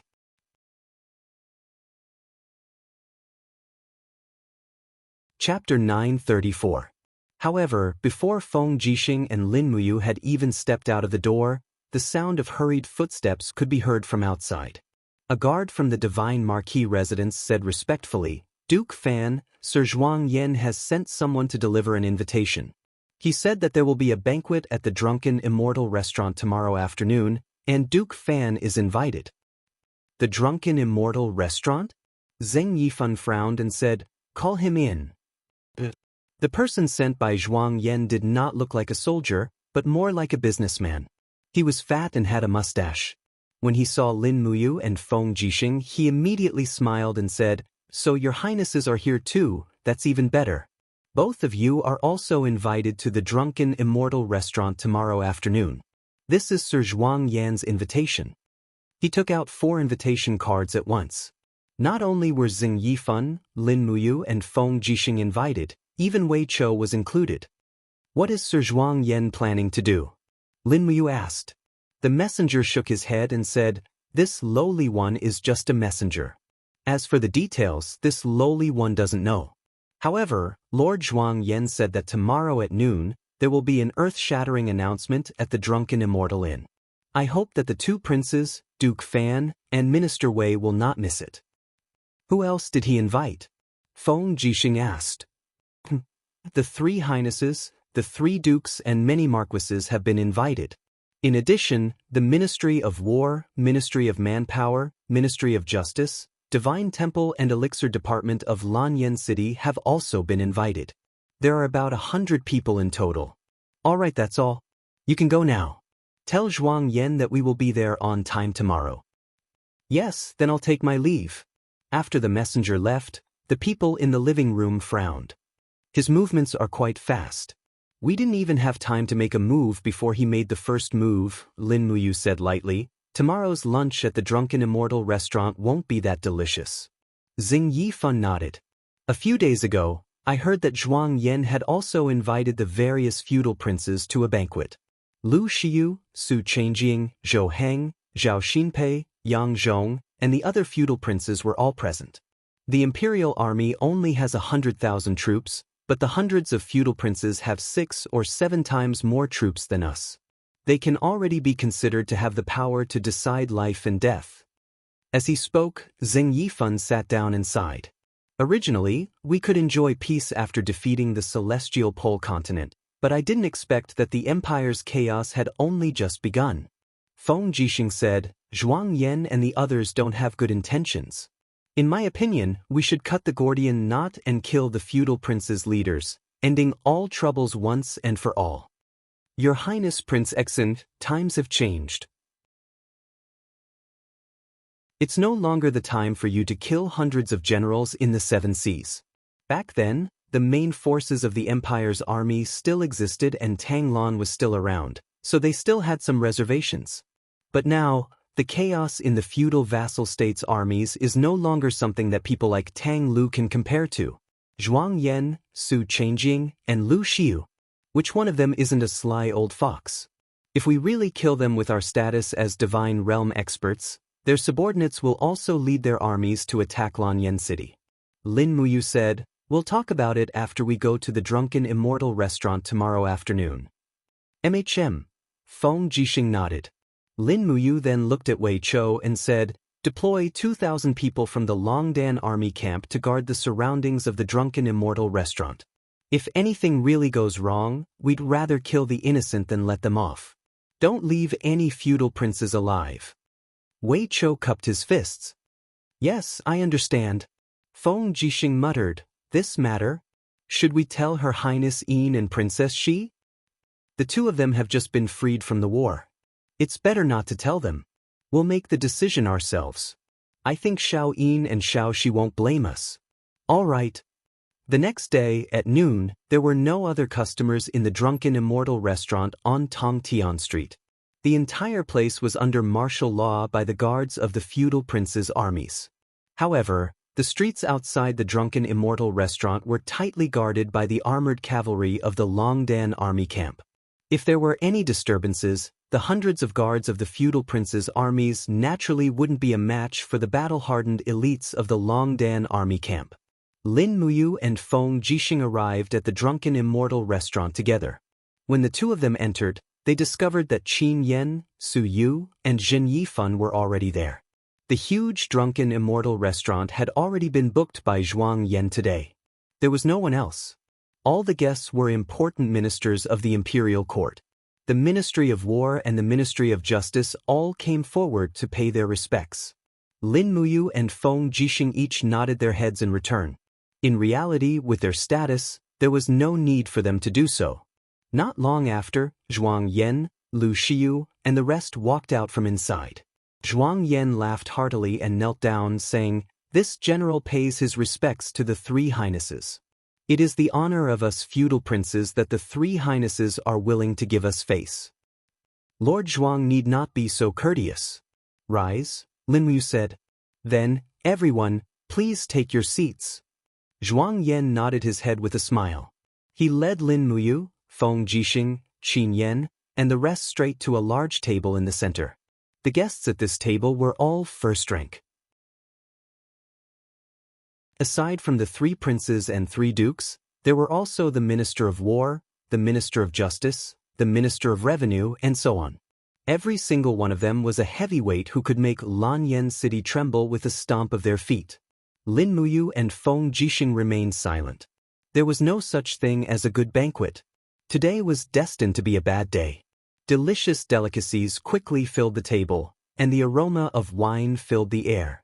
Lin Muyu and Feng Jixing had been away from home for many years, so they never had the chance to taste the delicacies of the drunken immortal restaurant. Today, they couldn't help but be tempted, but they still had to endure it. After all, something big was definitely going to happen today. I wonder why Lord Zhuang has set up a banquet to entertain us today? Zhuang Yifan squinted his eyes and asked with a smile. Zhuang Yan smiled slightly and said, "Everyone here is the cornerstone of the empire. The 3 princes rule the world, the 4 dukes rule the world, and the 5 dukes guard the 4 directions. The Ministry of War and the Ministry of Revenue provide the most solid logistical support for the empire's army. Only by working together can we drive away the powerful enemy. Compared to everyone here, we feudal princes who recruit our own troops simply have no qualifications to speak of. However, the troops in our hands only recognize our faces, so, today, the purpose of this Zhuang hosting this banquet is to familiarize ourselves with each other, so that we can work together in the future and make preparations for our loyalty to the empire." His loyal and courageous appearance made it hard for anyone to doubt him. Lin Muyu's face was expressionless. After so many years, she could tell at a glance that Zhuang Yan was only a scheming villain. He was still thousands of miles away from being a loyal official. Thus, Lin Muyu said, "When will the banquet start? I'm hungry." "Huh, Your Highness Prince Qin, please wait a moment." Zhuang Yan laughed and said, "Today, other than everyone here, this general has also invited a highly respected elder of the empire's royal family. With him here, the empire can truly be at peace for a long time." Lin Muyu was a little displeased and said, "Who is this person? How can he have such a big tone?" "We found this person in Heaven's Pivot Province. He has already concealed his identity for many years, escaping from Fairy Lake to live in the northeast of Heaven's Pivot Province, living like a hunter. Your Highness Prince Xiong should be quite familiar with him." Zhuang Yan looked deeply at Qin Yan. Qin Yan was slightly stunned. "I? What am I familiar with? Call him over first." "All right." Zhuang Yan clapped his hands and said, "Men, invite His Highness in." Immediately, the curtains at the back of the hall were pulled open. An old man with grizzled hair and beard walked over under the support of 2 guards. His spirit was still considered hale and hearty, but his appearance was incomparably aged. Everyone stared dumbfounded with their mouths agape, feeling that he was somewhat familiar. Even Lin Muyu and Feng Jixing were dumbfounded. They seemed to have seen this person before somewhere, but they could not quite remember. Among the crowd, only Qin Yan slowly stood up and walked over in a daze, saying in a trembling voice, "Royal Father, is that you? Royal Father." The arrival was precisely Prince Jining, Qin Quan. Qin Jin, Qin Yi's younger brother. Qin Quan's old tears flowed down, his palm trembling as he supported Qin Yan's arm. "Ah Yan. My Ah Yan has grown up. Father misses you and your brother every day. Today, I can finally see you guys." Qin Yan lost his voice and cried bitterly, "Royal Father, for so many years, we already thought that you were already dead. Why would you appear here today?" Qin Shao said, "Back then, second brother did not listen to my advice and killed royal brother, fratricidal. But he did not want to kill me. He just sent someone to a faraway place on a horse alone.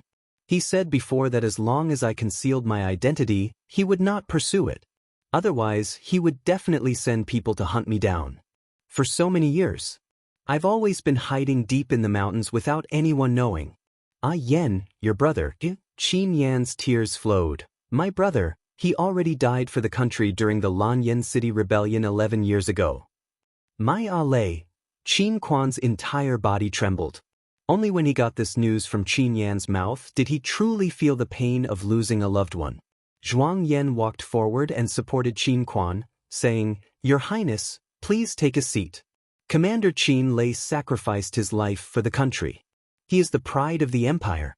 You should be happy for him." Qin Shao nodded and took a seat. Lin Muyu and Feng Jixing stood up at the same time and said respectfully, "Greetings, Your Highness Prince Yuning." "I know you too."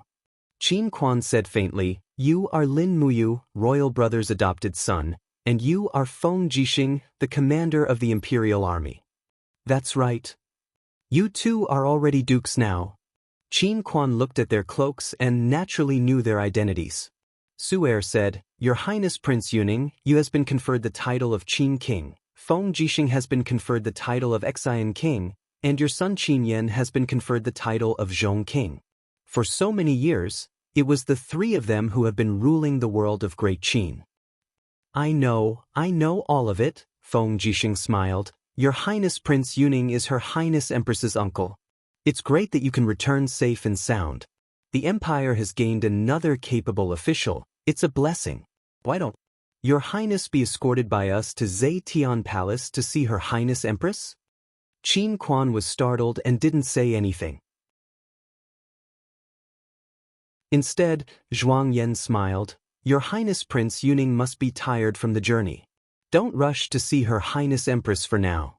Why don't you wait for the morning court meeting?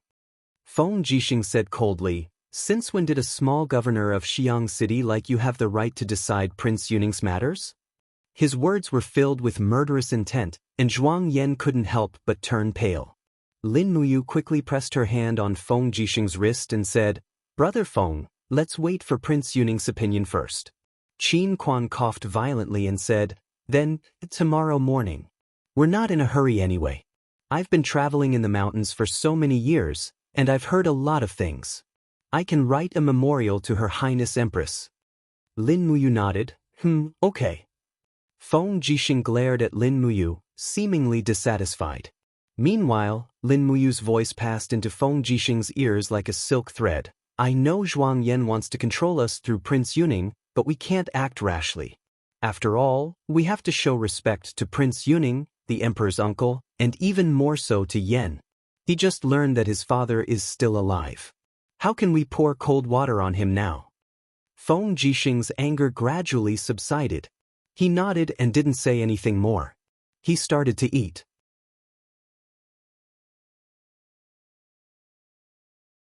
Chapter 9:35. After the luncheon, Qin Yan brought Qin Lian back to Prince Yuning's residence. Meanwhile, Zhuang Yan brought nearly 5,000 people to protect the residence. They surrounded it heavily as if not even a fly could fly in. Lin Muyu, Feng Jixing, Wei Chou, and Suyu escorted them to the outside of the residence. The four of them paced back and forth on their horses. I still want to go in and ask Prince Yuning, Feng Jixing said. Lin Muyu nodded. Me too. Su'er said, That's true. Prince Yuning didn't come earlier or later, but at this time. In my opinion, Zhuang Yan doesn't have any good intentions. It's as if he's holding Prince Yuning hostage. Not necessarily, but... Lin Muyu frowned. But it does seem abnormal. Logically speaking, Zhuang Yan can't change the situation of the Marquis's army being reduced even if he finds Prince Yuning. Does he really want to betray the country? Feng Jixing said, Don't talk about it. We'll know once we break the void and ask. The guards outside the door prevented others from entering Prince Yuning's residence, but they couldn't stop two God-state experts. Purple lightning flashed in the side hall of the residence. Two figures flashed in. It was Feng Jixing and Lin Muyu. At this moment, Qin Lian held a teacup in her hand. She slowly raised her head and said, Your Highnesses, if you want to come in, come in. Why do you have to do this? Please forgive us, Your Highness. Lin Muyu cupped her fists and said, Zhuang Yan's people outside the door won't let us in. Qin Lian frowned. Why is it like this? Feng Jixing was impatient. He said, Your Highness, please tell us the truth. What did Zhuang Yan say to you? This time, he invited you back from Tianshu province. Something big must have happened, right? Qin Lian leisurely took a sip of tea and said, Do you really want to know? Okay, there's no harm in telling you. Qin Kong smiled faintly and said, This time, a total of 174 feudal vassals have joined forces to request the Empress to reduce her power. Power reduction? Lin Muyu was stunned. That's right.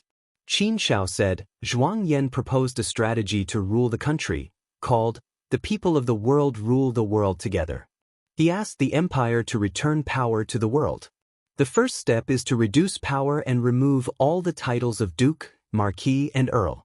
The salaries of these titles are too much, burdening the people of the world. The power of these titles is too great, making the people of the world feel unfair. From now on, I'm afraid the Great Qin will only have one Royal Highness, the Empress. There will no longer be the 3 dukes and 5 marquises. Lin Muyu and Feng Jixing were stunned. Qin Kong smiled. But are the 2 of you reluctant to give up your fame and fortune? Of course I'm willing. Lin Muyu smiled brightly. It's just that I don't know what Zhuang Yan and the others want to do. What happens after we lose our power?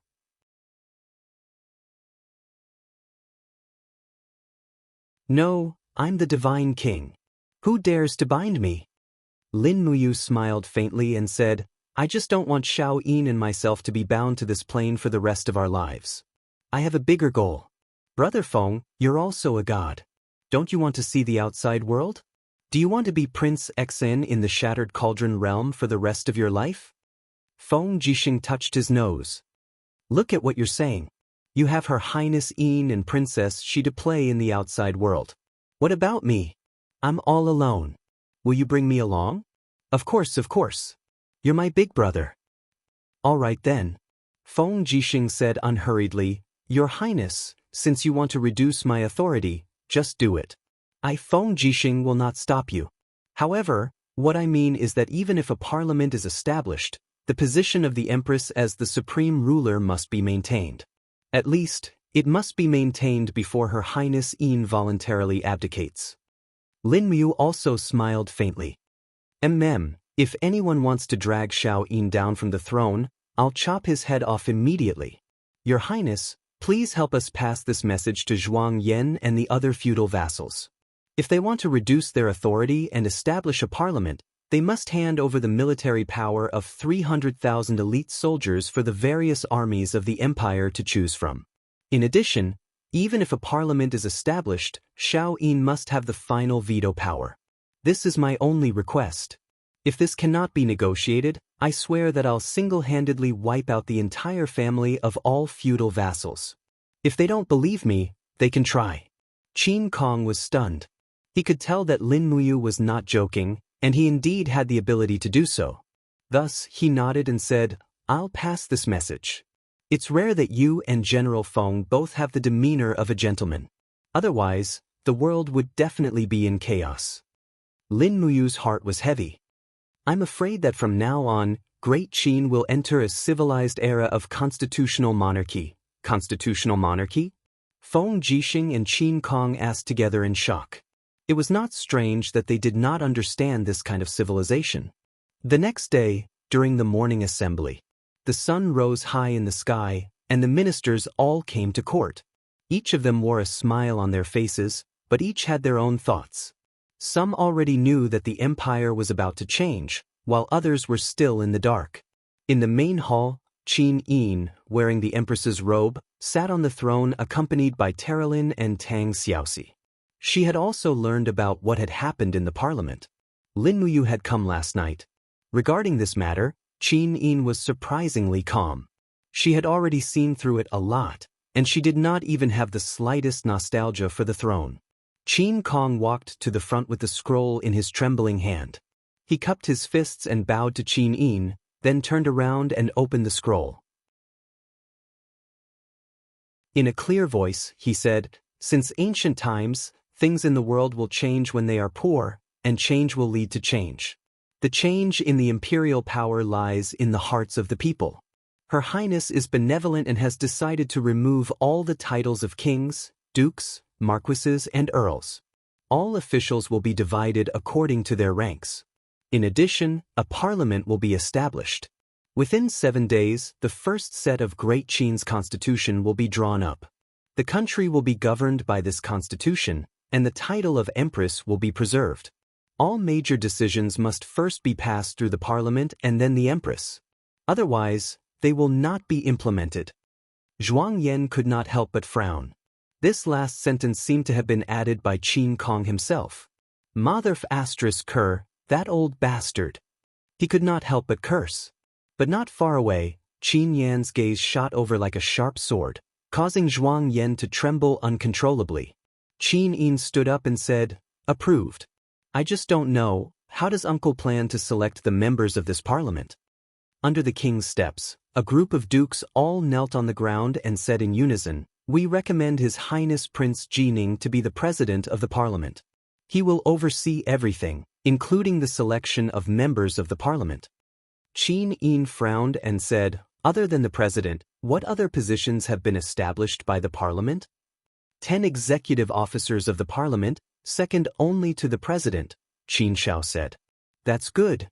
Qin Yin waved her hand and said, "I will personally choose 5 of these 10 executive officers: Lin Muyu, Feng Jixing, Su Yu, Tang Xiaoxi, and Wei Chou. It's decided." Qin Shao froze. "What can't I?" Qin Yin slowly opened her flaming eyes and restrained most of her divine power, but it was still very hot. She said, "Dukes, do you think my proposal is feasible?" This was the first time Qin Yin referred to herself as the emperor and showed her authority. All the dukes knelt at almost the same time. "Yes, it's feasible. We will obey your highness' order." The corner of Lin Muyu's mouth rose. As expected, Qin Yin easily did it. As long as her 5 people entered the parliament and occupied half of the 10 executive officers, the overall situation would not be affected by others. And what Lin Muyu wanted was just for the dukes to hand over half of their military power. As long as she had troops in her hands, there was no need to fear that this parliament would break the heavens. After that, the entire afternoon's discussion became simple. The personnel of the parliament was confirmed. Other than Lin Muyu, Feng Jixing, and the other 5 executive officers, Zhuang Yan, Lu Xiu, Su Changjing, Zhou Heng, and Yang Zhong occupied the remaining 5 positions. The identities of 214 members of the parliament were quickly confirmed. Most of them were dukes. The constitutional monarchy was slowly being implemented. Of course, how many people could clearly see the undercurrents flowing under the surface?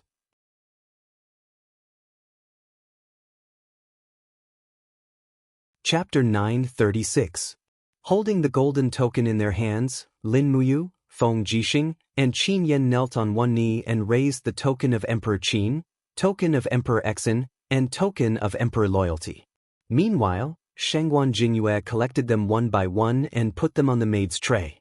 She said, "Your Highness, the token of Emperor Qin, token of Emperor Exin, and token of Emperor Loyalty have been collected." Qin Yin closed her eyes and said softly, "Pass down my order. Reinstate Lin Muyu as the commander of the Longdan army camp, reinstate Feng Jixing as the commander of the Imperial Guards, and promote Qin Yan as the Grand Deacon of the Sanctum. Wei Chou, Su Jiantao, and the others will be given other important positions and arrangements." Zhuang Yan was taken aback. He glanced at the feudal vassals behind him. Immediately, Su Changjing cupped his fists and said, "Your Highness, please reconsider.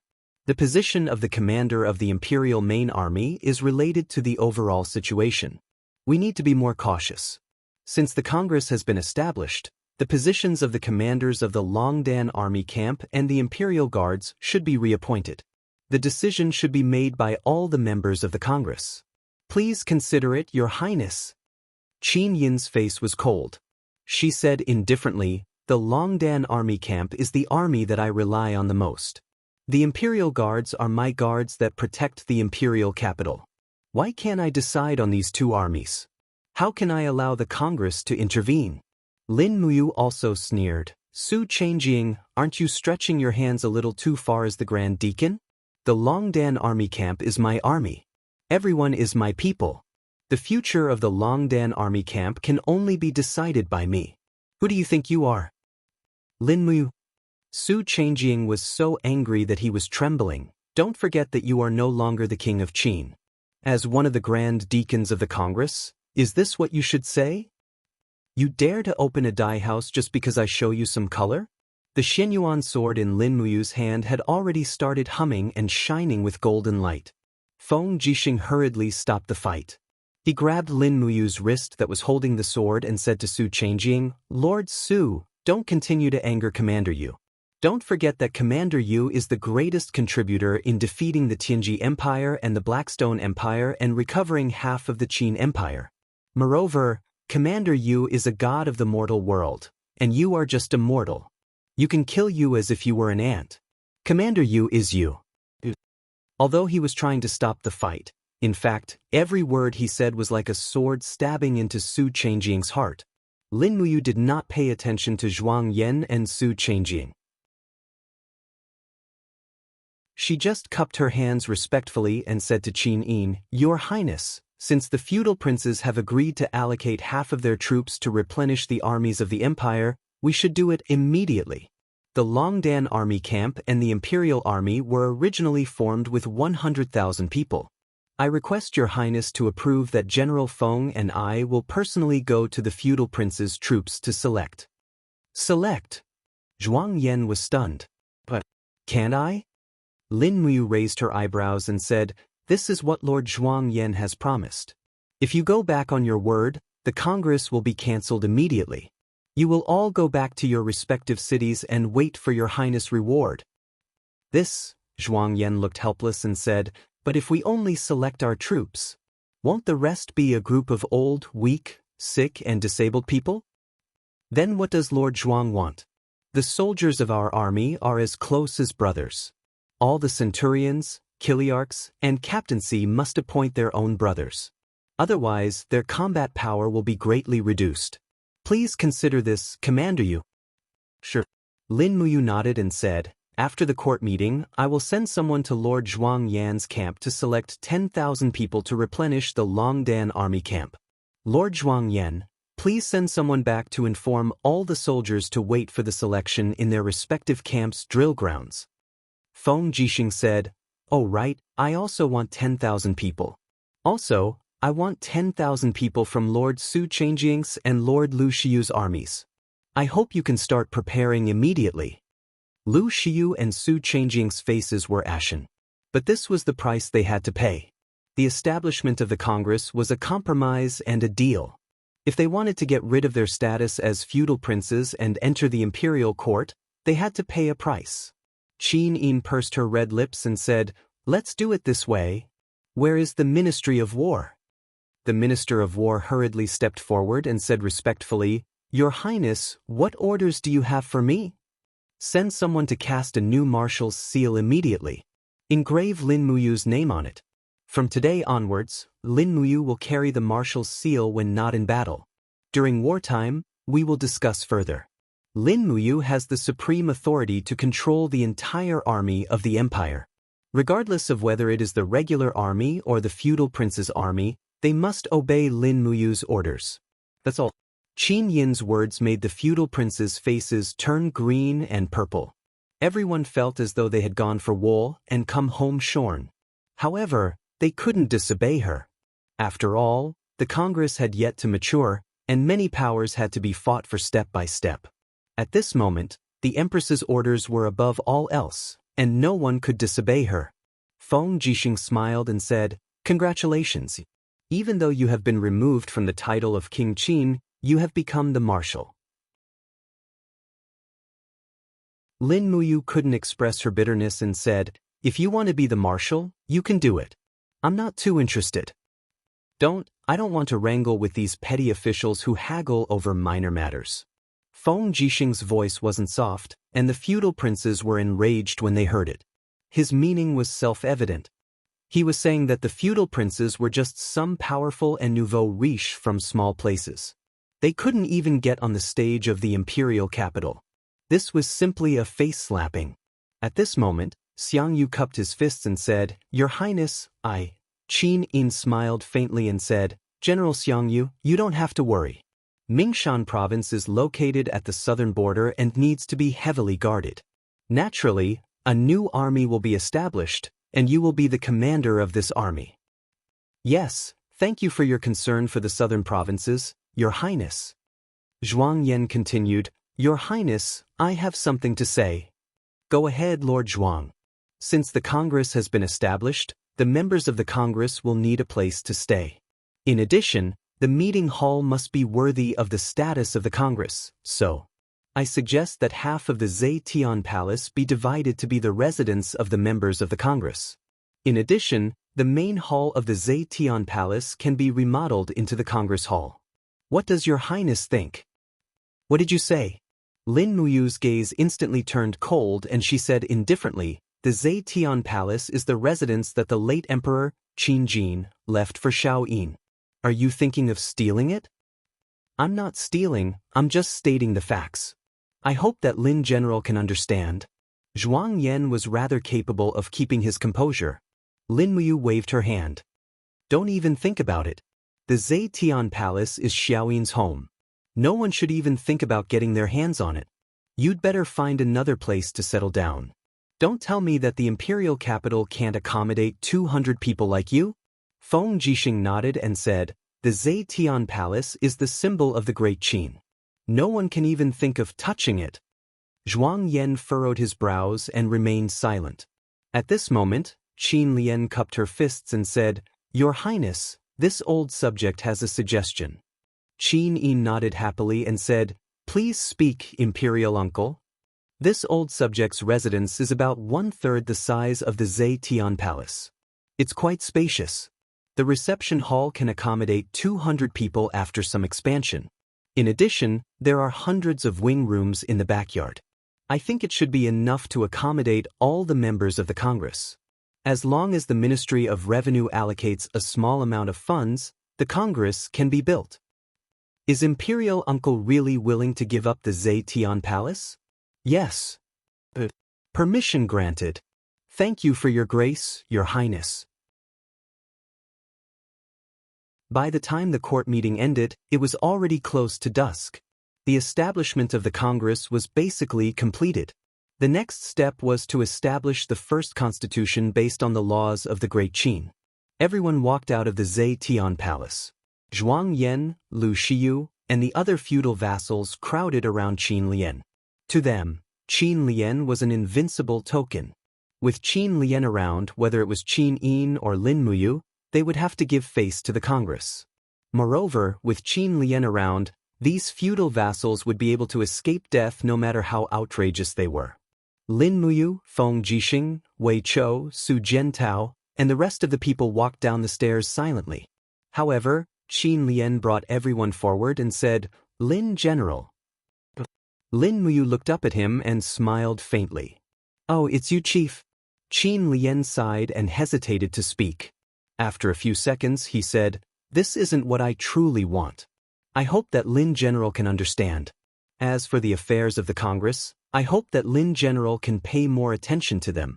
Otherwise, I won't be able to handle it alone. Don't worry, Chief. At least Zhuang Yan, Lu Xiyu, Su Chengjing, and the other wardens will help you. My task is to manage the military affairs. In that case, Qin Lian smiled. Is Lin General planning to separate from me, who is in charge of government affairs and military affairs? If Chief thinks so, so be it. Lin Muyu cupped her fists and smiled. Actually, I still have to call you uncle. It's getting late, and I have to bring people to the feudal vassal army to select soldiers. Chief, go back and rest early. Yan, take good care of Chief, understand? Qin Yan was depressed for the entire afternoon. He couldn't help but be dragged into the dispute between the Congress and the Empress. On one side was his father, and on the other side was his cousin and brother. He couldn't control himself and could only cupped his fists and said, Don't worry, big brother. You have to be careful too. Don't worry. We're going. But Lin Muyu looked at Qin Lian again and cupped her fists respectfully. Chief, I'll take my leave. Lin General, have a safe trip. I won't send you off. The two of them turned and went in two different directions. At the entrance of the main hall, Qin Yin was dressed in a long robe with Tang Xiaoxi, Terralin, and the others beside her. She slowly opened her eyes and looked at the backs of Lin Muyu and Qin Lian with a pair of eyes that were mixed with golden flames. Unknowingly, the power of the nation seemed to have become a contest between Lin Muyu and Qin Lian. Who would have thought that the situation would develop to this point? Terralin's beautiful eyes seemed to see through everything. She said, Lin Muyu has the disposition of a sovereign and is also a deity king. In addition, he has the Xianyuan sword. As long as he wants to, he can destroy the entire Congress by himself. I really don't know why he has to endure this. Qin Yin bit her red lips and said, It's precisely because he didn't do this that people respect him, love him, regard him as a hero, and respect him as a commander.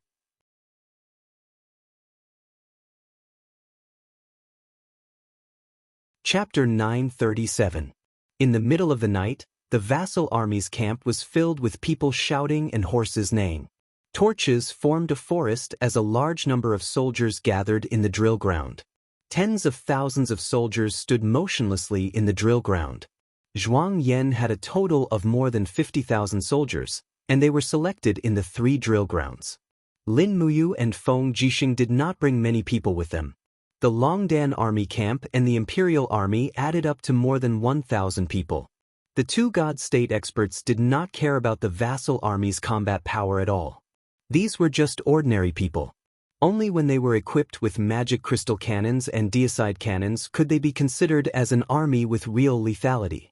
Lin Muyu galloped past the periphery of the phalanx, her eyes falling on the soldiers in the phalanx. She had been in the Shattered Cauldron realm for 11 years and fought for 7 years, so she was very good at judging people. Lin Muyu could almost tell whether a person could become an outstanding soldier at a glance. It was the same for Wei Chou, Su Jiantao, and the others. Naturally, the speed of the selection was very fast. On the contrary, Feng Jixing was very meticulous in his selection. He looked like a clever wife and was very serious and meticulous.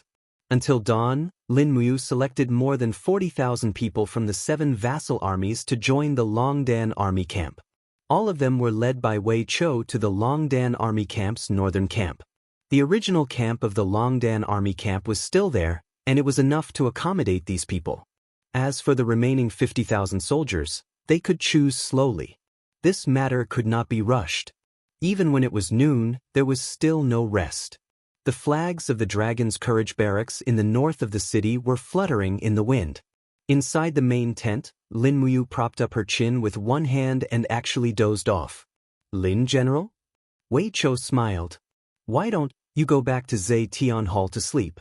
Isn't your room next to Her Highness Yin's?" "No, I probably can't go back for a few days. Xiao Yin is accompanied by Xiao Shi and Terralin. I'll stay in the Longdan army camp." Lin Muyu opened her eyes and said, "Wei Chou, since the recruits are about to arrive, then the next step is to help them get armors and reorganize them. Also, within 3 days, we must prepare for training and quickly raise their battle strength." "Yes, this subordinate understands." "I'm afraid it won't be that easy," said Sidu Senior. "Of course it won't be that easy." Lin Muyu smiled. "What do you think, General Sun?" Situ Sun cupped his fists and said, "Lin General, our newly recruited 40,000 people can be said to be divided into 7 groups. Every feudal lord's men are in one group. They are all closely grouped together. Moreover, the 4 captaincy are not on good terms with each other. As for the 40 chiliarchs, 80 lieutenants, and 400 centurions, almost none of them are loyal to the Longdan army camp. Naturally, they won't be loyal. Most of them are the feudal lord's men. Many of them are even the feudal lord's brothers.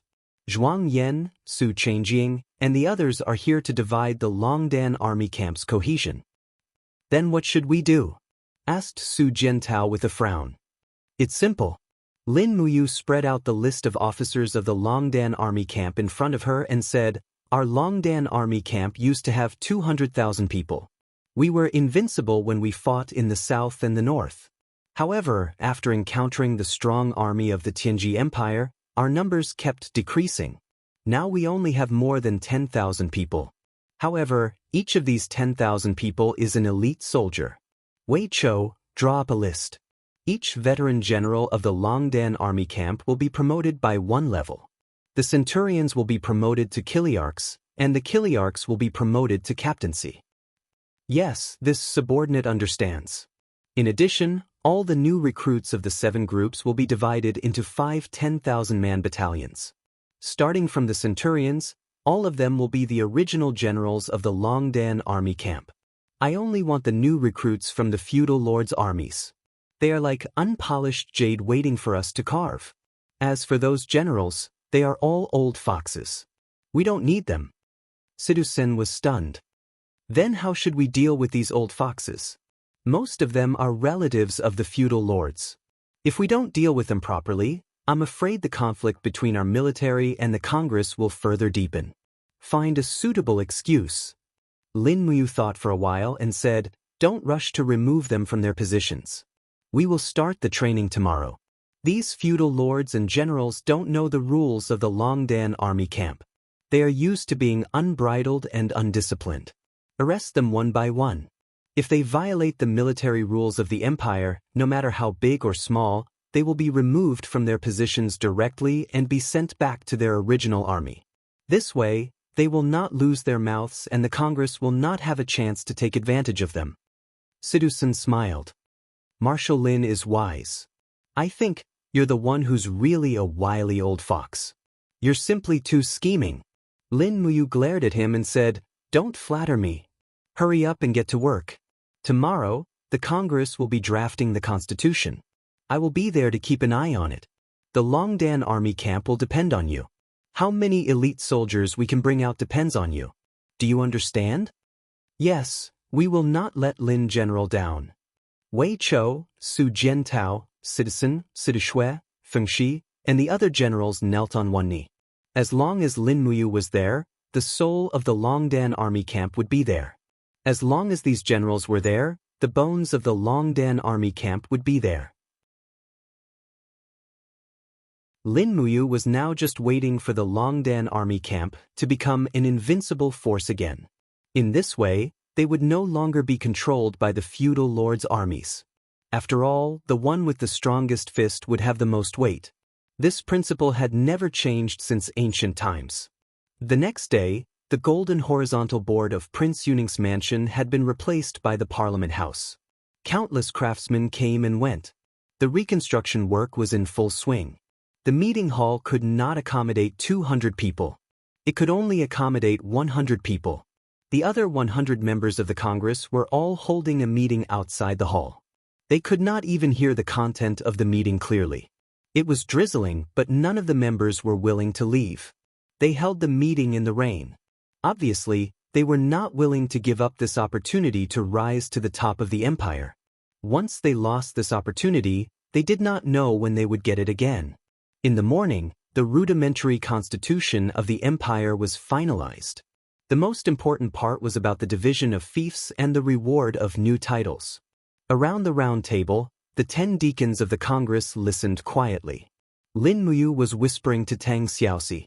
He was actually not interested in the specific constitution of the Congress. Naturally, Tang Xiaoxi was even less interested. However, when the topic of fiefs was mentioned, the two of them immediately listened carefully. After all, this would affect the future of the empire. It could not be ignored.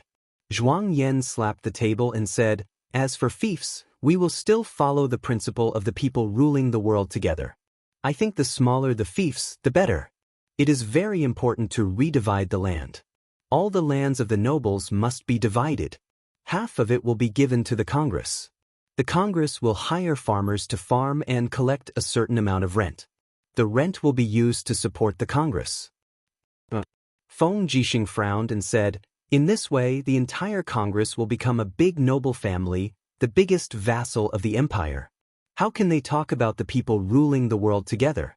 They are obviously abusing their power for personal gain.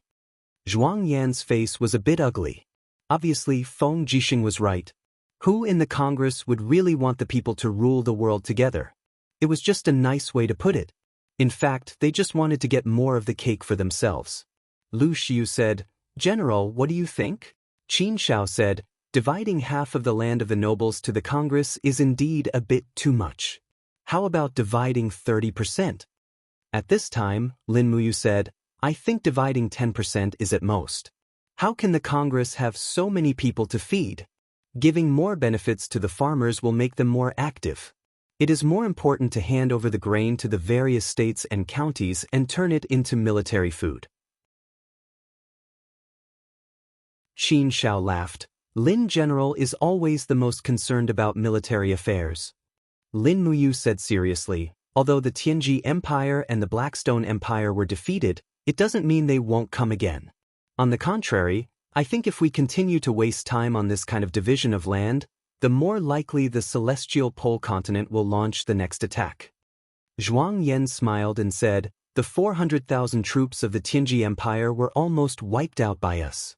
The 300,000 troops of the Blackstone Empire, only less than 50,000 returned.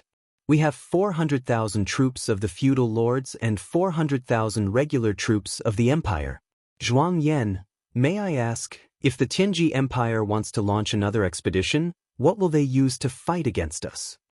Lin Muyu stood up, her eyes full of contempt. Zhuang Yan, have you fought with the main force of the Tianji Empire?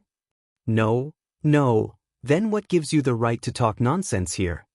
Lin Muyu's palm landed heavily on the table, causing everyone's teacups to fly. Her voice was not loud, but it was very penetrating. Forgive me for being blunt, the 700,000 feudal lords may not even be able to defeat the 100,000 regular troops of the Tianji Empire. Everyone, don't be complacent all day long. Instead of wasting time here, why don't you think about how to strengthen the army? If the army of the celestial pole continent attacks again, what you have now will disappear. The feudal lords were dumbfounded. No one expected Lin Muyu to fly off the handle in public. Lin General, calm down. Qin Shao was a little embarrassed. Lin Muyu also suddenly felt that what she had said was a little inappropriate. She said respectfully, General, I misspoke just now. I hope you don't mind. I won't participate in the afternoon meeting. The commanders of the Empire's army are discussing military affairs in Zetian Palace. Okay, Lin General, go do what you have to do. I will take charge of the Congress. Yes. In the afternoon, in Zetian Palace, Qin Yin was listening to the military affairs meeting regarding the reconstruction of the Empire's army. All the commanders of the army attended the meeting. The group of generals all sat up straight and looked at the scroll in Lin Muyu's hand with burning eyes. What was written on it was very important. It was related to the future combat power of each army. Can we start? Lin Muyu looked up. Everyone said in unison, Lin General, make the announcement. Lin Muyu nodded and said, after discussion with Xiao Yin, we have decided to keep the Empire's 10 army divisions. Among them, the Longdan army camp will have 100,000 soldiers, the Imperial army will have 80,000 soldiers, the Iron Blade army will have 50,000 soldiers, the God Might battalion will have 30,000 soldiers, the Qin Dragon army will have 20,000 soldiers, the National Garrison army will have 30,000 soldiers, the Kanglan army will have 10,000 soldiers, the 7 navies will have 30,000 soldiers, the Tsangnan army will have 50,000 soldiers, and the Mingshan army will have 50,000 soldiers. There will be a total of 10 army divisions. If the demon army in the Tongtian Gorge is added, it will be 11. We will do our best to replenish the numbers after drawing troops. Does anyone have any objections? Yes. In the crowd, Tangjin, the commander of the National Garrison Army, stood up and cupped his fists. Lin General, the defense of the Empire's border is empty. There are no troops stationed in Lingdong province, and it has been repeatedly robbed by the Blackstone Empire's mercenary corps. Which army should we send to Winterfrost City? That you're tuning in to the Wandering Hero YouTube channel. Don't forget to subscribe and join us on this journey to catch the most captivating stories.